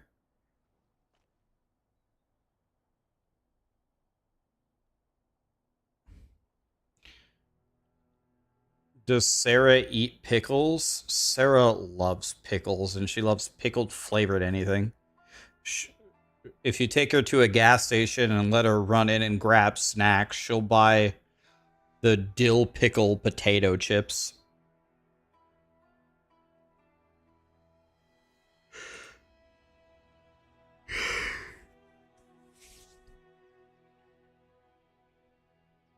You worked at a dairy farm for a while, and a good cheese is game changing.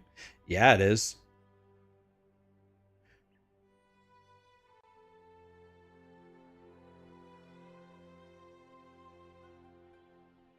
How could you know that, Rax? You don't leave the house.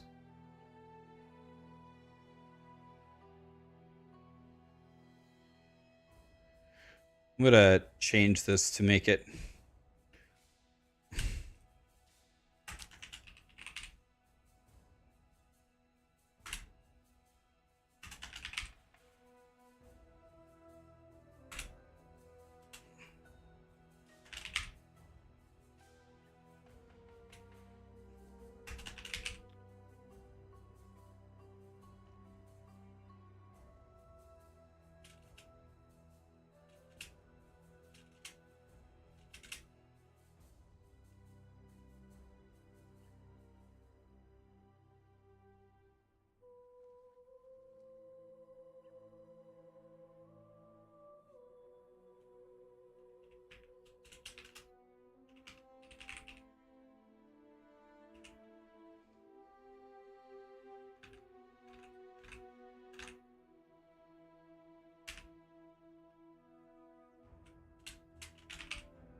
Okay.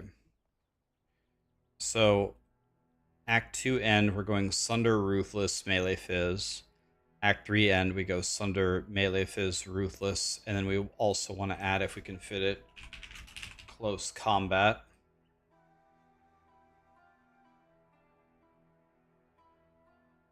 We can add Rage here. Not Rage. Life Tap.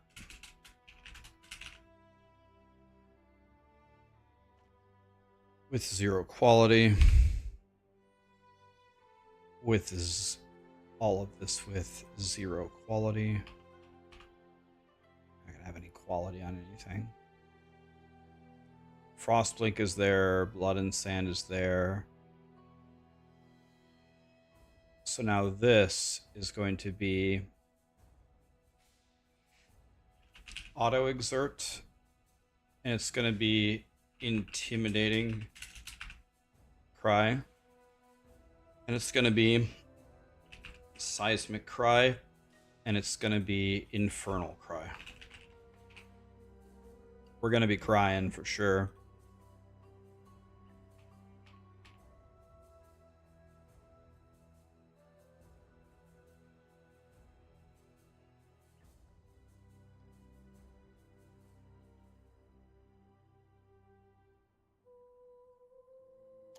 I guess we're going to put this in the chest piece. Because we're going to want to change the boots to get more movement speed.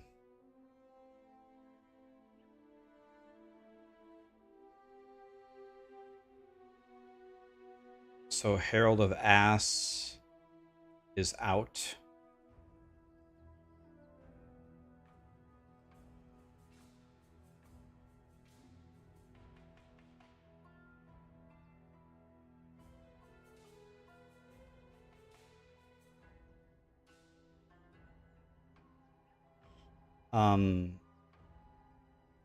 We also need vulnerability. We can put these in the boots.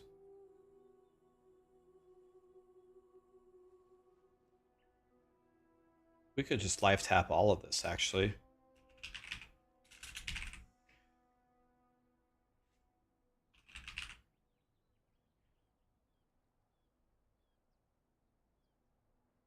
So we can get rid of this.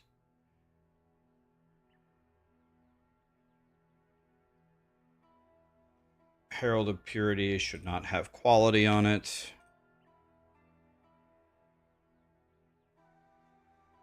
None of this should have quality on it. Not gonna have any quality. Diala is Act 4. Act 4. Benito, thank you so much for the sub, buddy. Bratwursts are yum.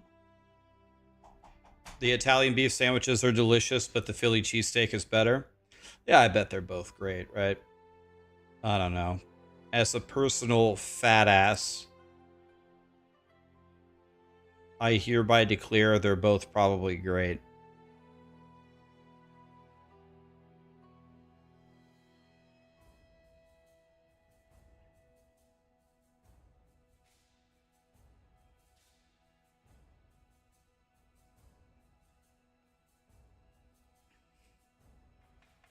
Okay, so is my Act 3 end good now?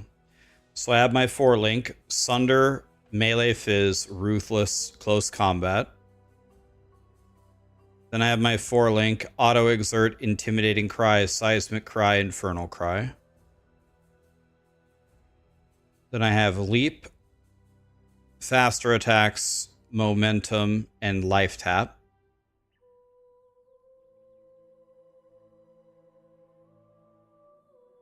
And then here I have Frostblink, Vulnerability, Life Tap, Blood and Sand.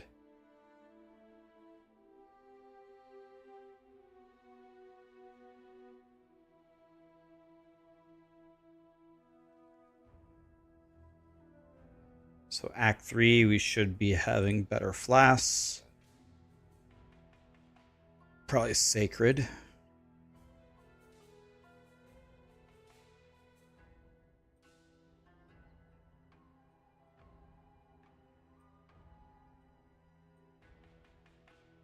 Okay.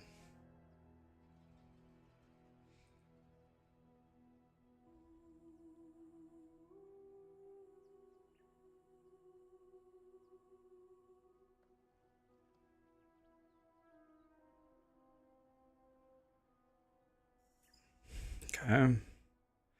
I think I have this correct.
Okay. We're building this nicely.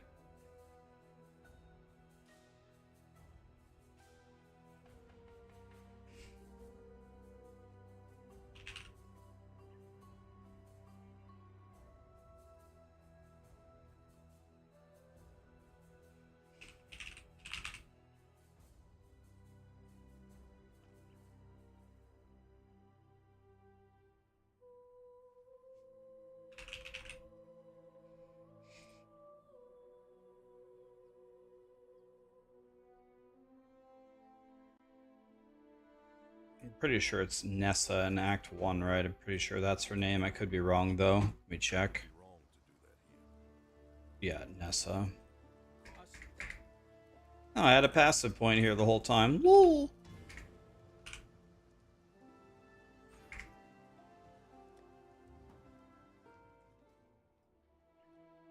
So when I do this Act 4 thing, the guide is essentially done with. It's essentially done.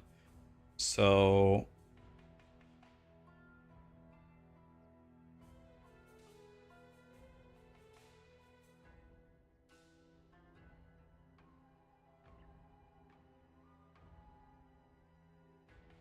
now we go here.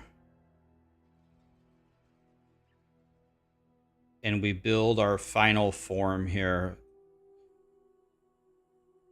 So when we beat Act 4, what level are we? I just beat Act 4. What level am I? I'm 41. Something around 41. They'll probably be slightly higher than me.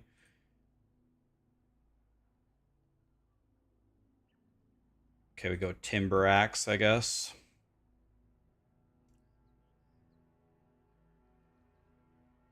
$109 is still the best that you can get here, but now we should be able to have. So attack speed is only going to be 19.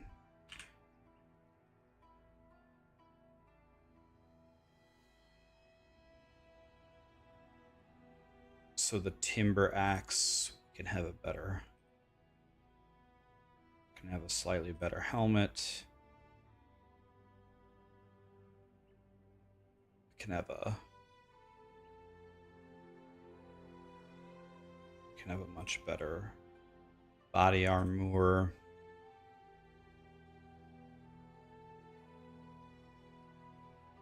Can go steel scale here.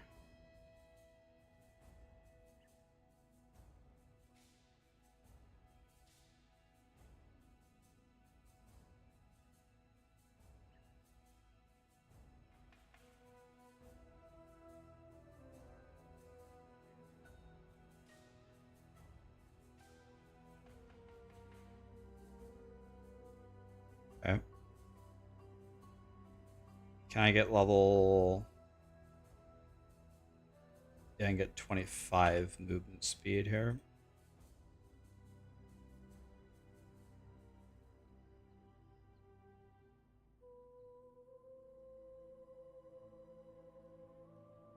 Now we need to fix this. So Sunder now will drop close combat, and we will add Fist of War. Put this at 0.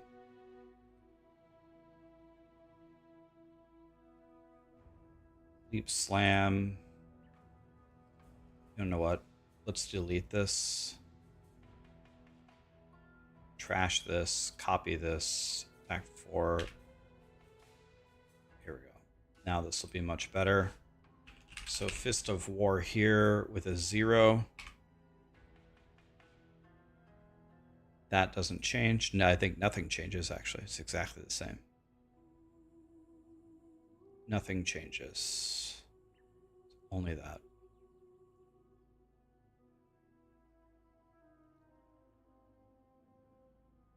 Wait, but not here. Changing the wrong planner. 0, and then we go here. This is what changes. It goes Fist of War. 0.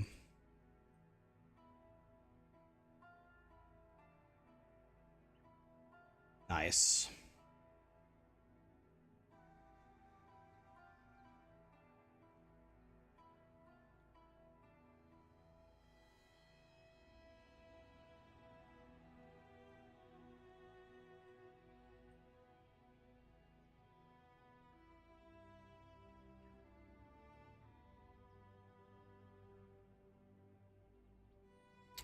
And then the only other planner that I'm going to make now is I'm just going to make... I'm going to copy this and make Act 10 end. So when you're done with the campaign, you would probably want a Val Axe. We're going to make it rare with fizz and attack speed.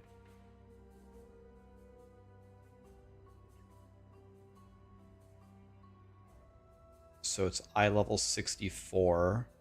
So we'd have 154. We're not going to have hybrid on it. We'll never get hybrid. Hi, Icy. How you doing, buddy? Thank you so much for the raid. This is only going to be eye level 54. So it's going to be 33 to 61. 33, not 23. What's going on here? Go back. 33. I type in 33 and it goes to 23. To 61. And this attack speed can only be 22. Something like that. Oh man, can you imagine if you had that Val Axe? Can you imagine if you had that Val Axe at oh man, dude. At the end of the campaign.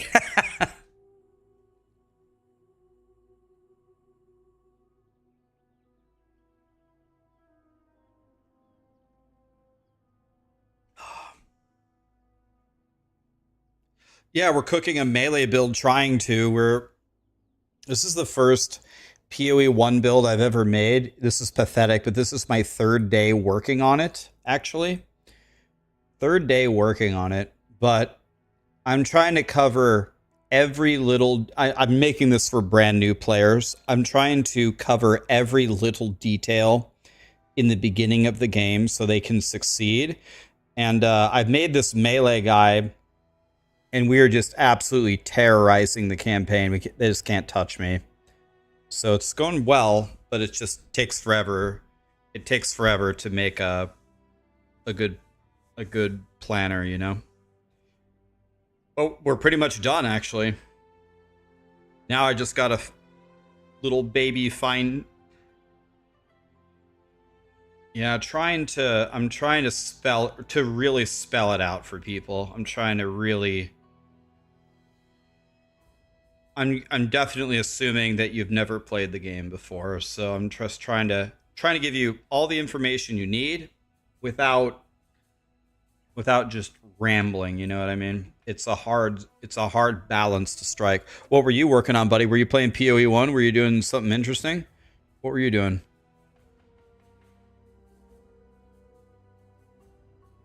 So I'm making my end of the act.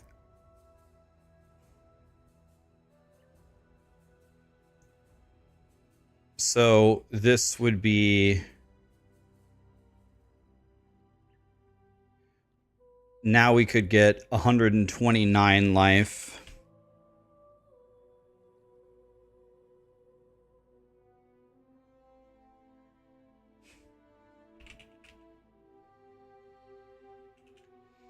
Just get some fire res, some cold res, and some lightning res here.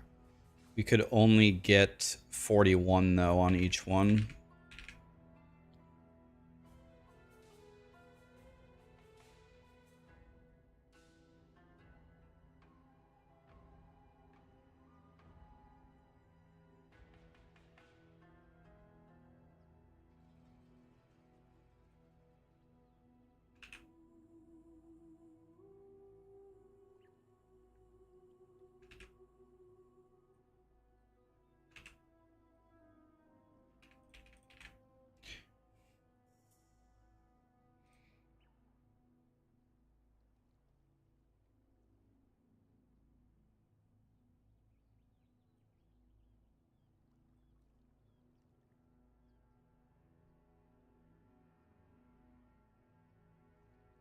Best we could get right here is probably an astral plate.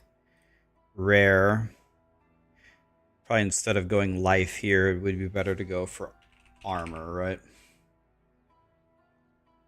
Armor. You're trying to improve your two-stone rush time. What is your time for 2 stones? I've actually never done a 2-stone speed run before. My best time ever on any build for a fresh start campaign with all labs is a 348. It's 348 or 347, I can't remember, on poison concoction, which is, I don't know, 347 is not, it's not terrible, but it's also nowhere near the top players. It's not even close.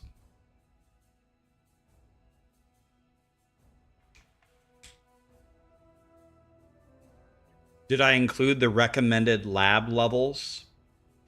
I didn't include that, but I am going to include some places where I think people should just stop and farm as a new player. I'm going to tell them to farm in Act 5 before the Golden Boy, in Act 3 in the docks, and then in the Blood Aqueducts as well. So they're going to be giga over leveled.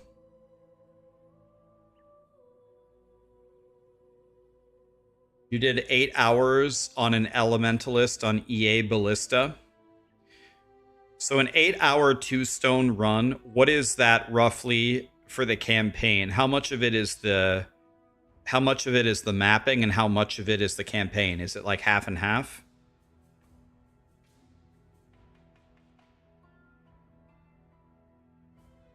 I should try a 2-stone run. I'm almost certain now if I did campaign speedruns that I could beat 347. I think I could beat it, but I don't think I could beat it by much. I think I would be very lucky to get a 330. You finished the campaign in 425. Nice. I think 425 is my PB for Righteous Fire. That's the fastest I ever cleared Righteous Fire. I would like to see if I could. I would love to, one day. It's going to be unbelievably difficult. I would love to get a speed run in under 3 hours, but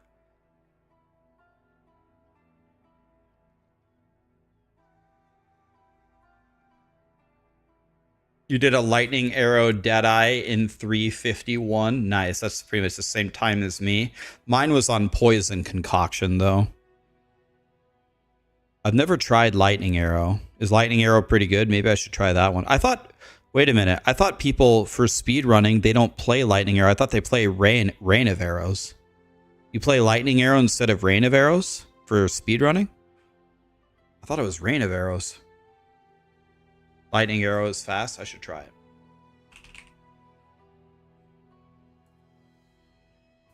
You don't like rain of arrows.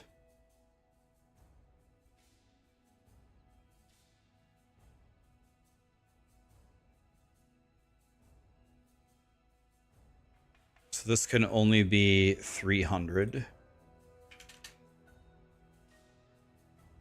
This can only be 79.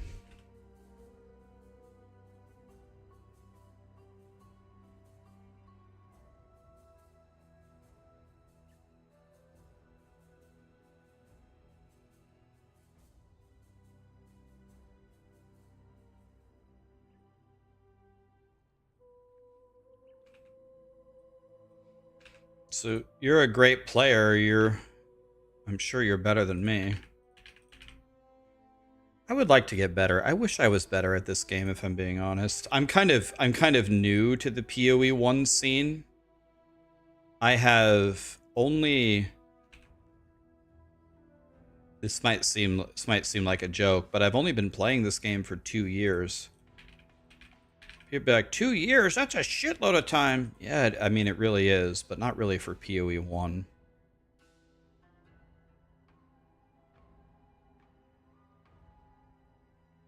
For POE1, So this can be 129.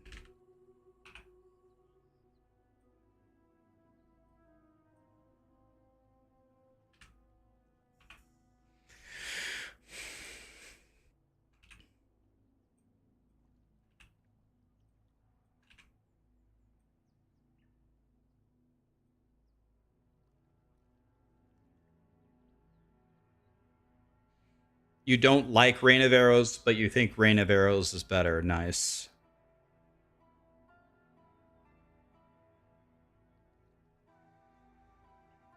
You've watched me since Outriders. We did a farm video on some rare guns. Oh my god, that's a long time ago, man. Yeah, I just crossed 2,000 hours in POE1. I was actually, like, not many people played it, which is the only reason why I did okay, but when I logged off in the last gauntlet, I was actually in, well, it's not really a gauntlet, but it was the gauntlet-esque thing that Grinding Gear Games just released for PoE1. When I logged off, I was actually in 9th place. That's the first time I've ever been top 10. Well, I mean, we can just check the number. I mean, 2,480 is the number. 2480. 2480 is the actual exact number. But the thing about that is a lot of times when I turn on PoE and I play and I stream, when I'm done, I just walk away from my computer. I shouldn't do that, but I leave PoE running. I have had PoE on the next day when I come back into this room. PoE1 is still on. So I just racked up, 12 hours. So it's probably actually like 2,000. I bet you 400 of those hours are just me idly standing there doing nothing.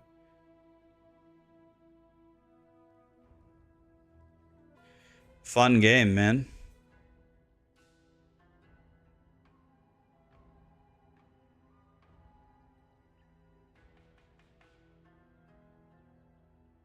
So let's see here. What could we do with these rings? Level 44, you could get 114 life on it. If I'm reading that right. You could already hit 114. You could already hit T1 life on a ring that early.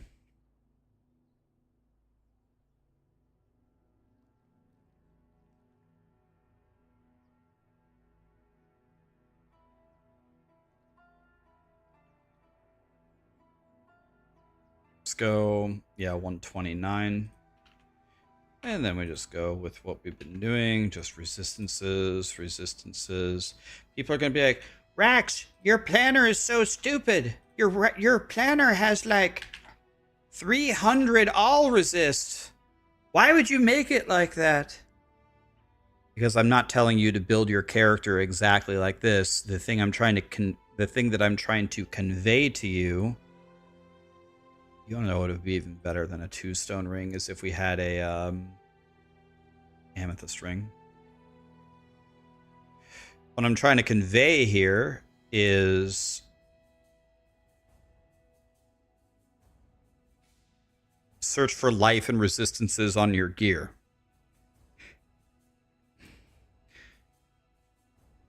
Let's take another armor.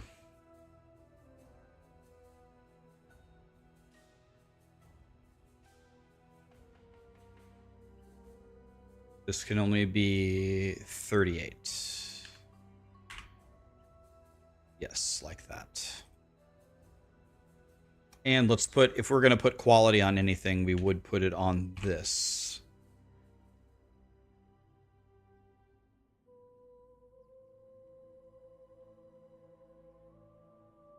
Is this the correct? No, this isn't right. We want it to be this one.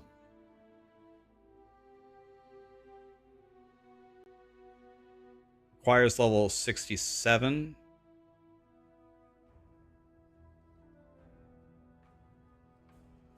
Oh, because of this. 41, 41, 41. Okay.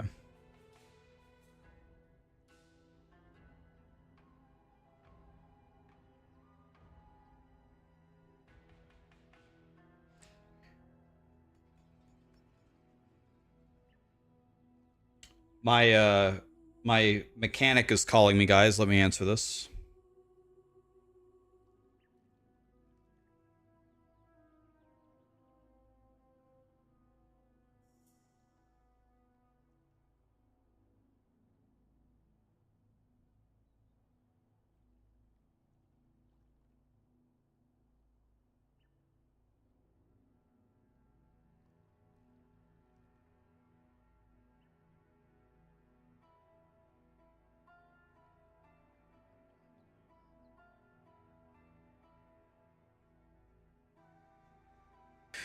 All right, guys, my car is fixed. It costs me $2,800 to fix it. $2,800. If you guys wouldn't mind, if anybody has a gun and a bullet, can you just put me out of my misery? That right there, I mean, I've had the car for 10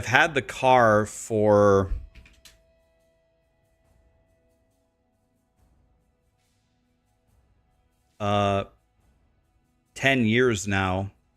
That update to my car cost me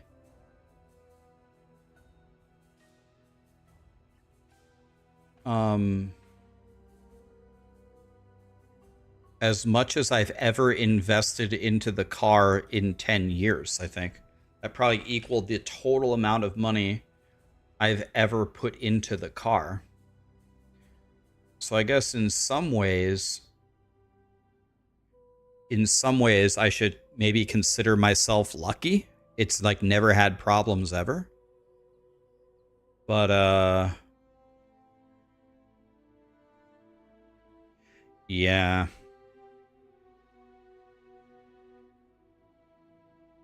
You spent 2.9 to fix your car?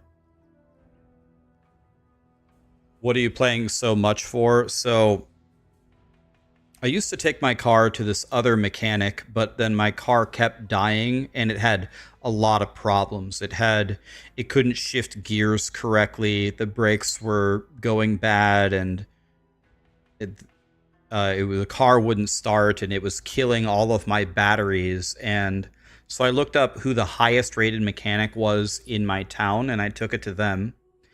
And they told me the good news for my car is nothing critical is damaged. They said that my alternator works, the main like electrical components of my car work, the engine works, but they said almost every other little detail of my car was in very bad shape, like transmission fluid, the air filter, the brake pads, the brake rotors on the front and back. They said that the battery size was correct, but the battery type was incorrect. And they said that a lot of these problems for the condition that my car had been in should have been fixed tens of thousands of miles ago. And they had like little videos. Like in the PDF, they had a video of each one. They're like, here's your air filtration system, and here's what an air filtration system is supposed to look like.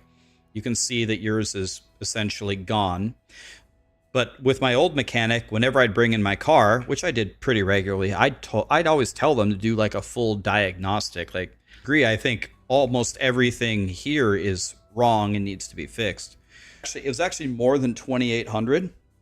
But he said, since I needed to get so many things fixed in my car, he would give me a 15% discount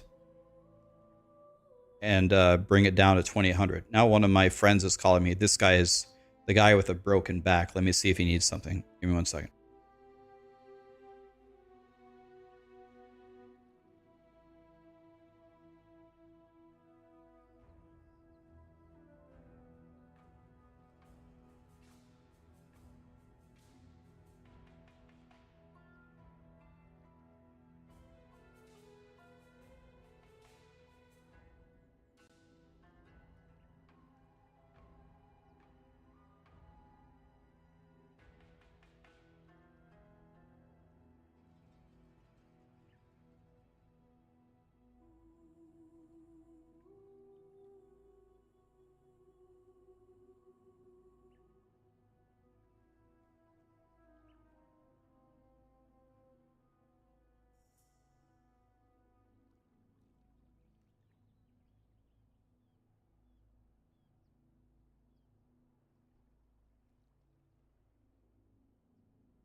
Wow, that was the greatest phone call ever. My friend who has a broken back, he just got done with a physical therapist. He's feeling much better.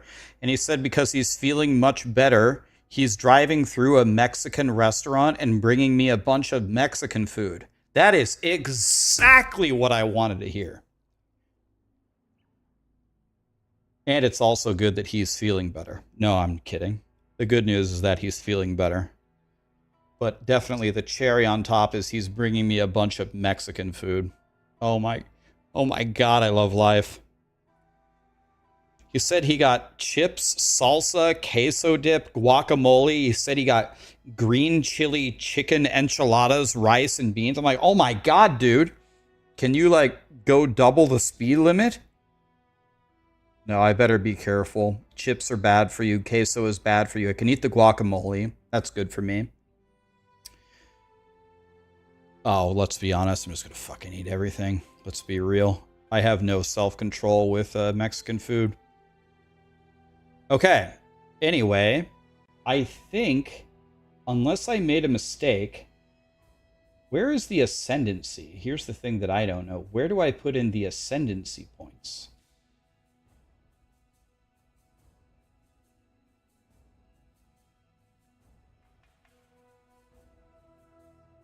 Where do I put in the ascendancy?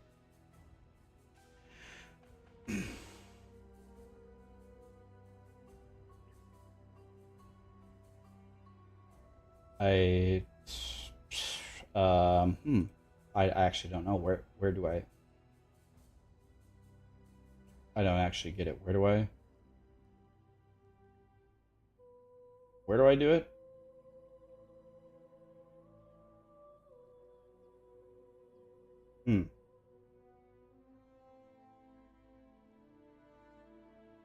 I Is it on the outside of the tree somewhere? Is it on the inside of the tree? Anybody know where the ascendancy is? It's usually right here, is it not? Huh. I don't know. I'm having chicken soup, but now I want Mexican food. Chicken noodle soup is good, but yeah. I mean,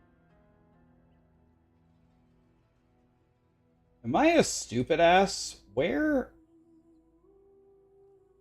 is the ascendancy?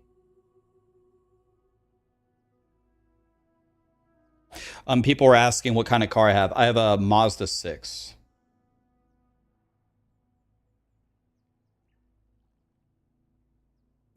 God, I actually just must be just a stupid piece of shit. I don't know. I don't see where it is.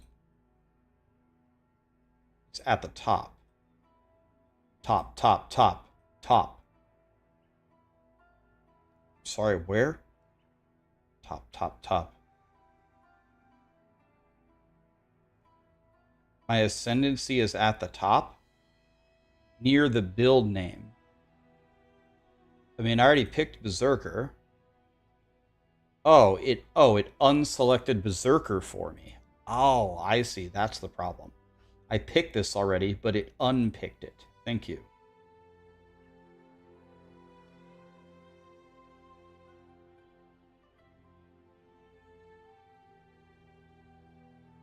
Let's go back.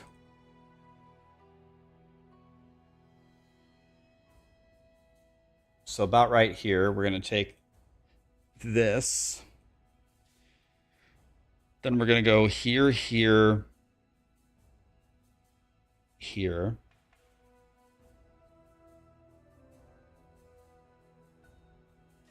Here, here, here, here, here, here. Then we have to get to these fortify nodes.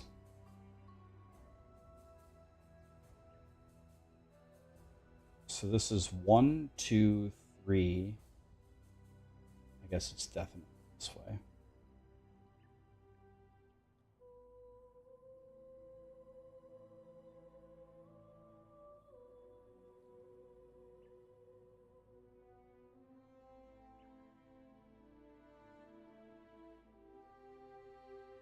And then at that point, will I be able to grab this? And then I don't know what I will do after that. I don't know if I'm going to go for the endurance charges. I don't know if I'm going to pick up the attack speed. I don't know if I'm going to... I don't think we're going to go for max. We could go for max res. I could go for corrupted blood cannot be inflicted on you. That could be really good for new players. That might be a really good option. Maybe I do corrupted blood cannot be inflicted on you. I don't know. Make a decision later.